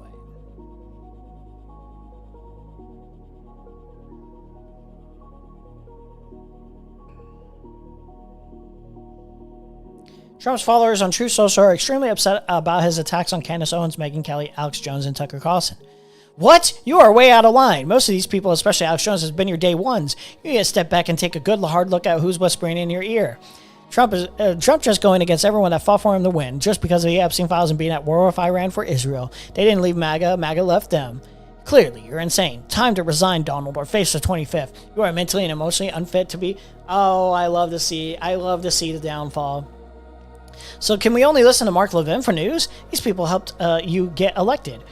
Trump is mad that people who believed and spread his campaign lies don't believe him anymore. What a deranged lunatic. The pot calling the kettle black. Hilarious. Sounds like a fifth grader. The real take is that all of these people are scum, and Trump is scum. Trump just happens to be the most scum out of all the scum here. So it's really nice to see all the scum gnawing at each other, right? It's just really awesome. I love it. I love to see all the scum, the subhumans, fight.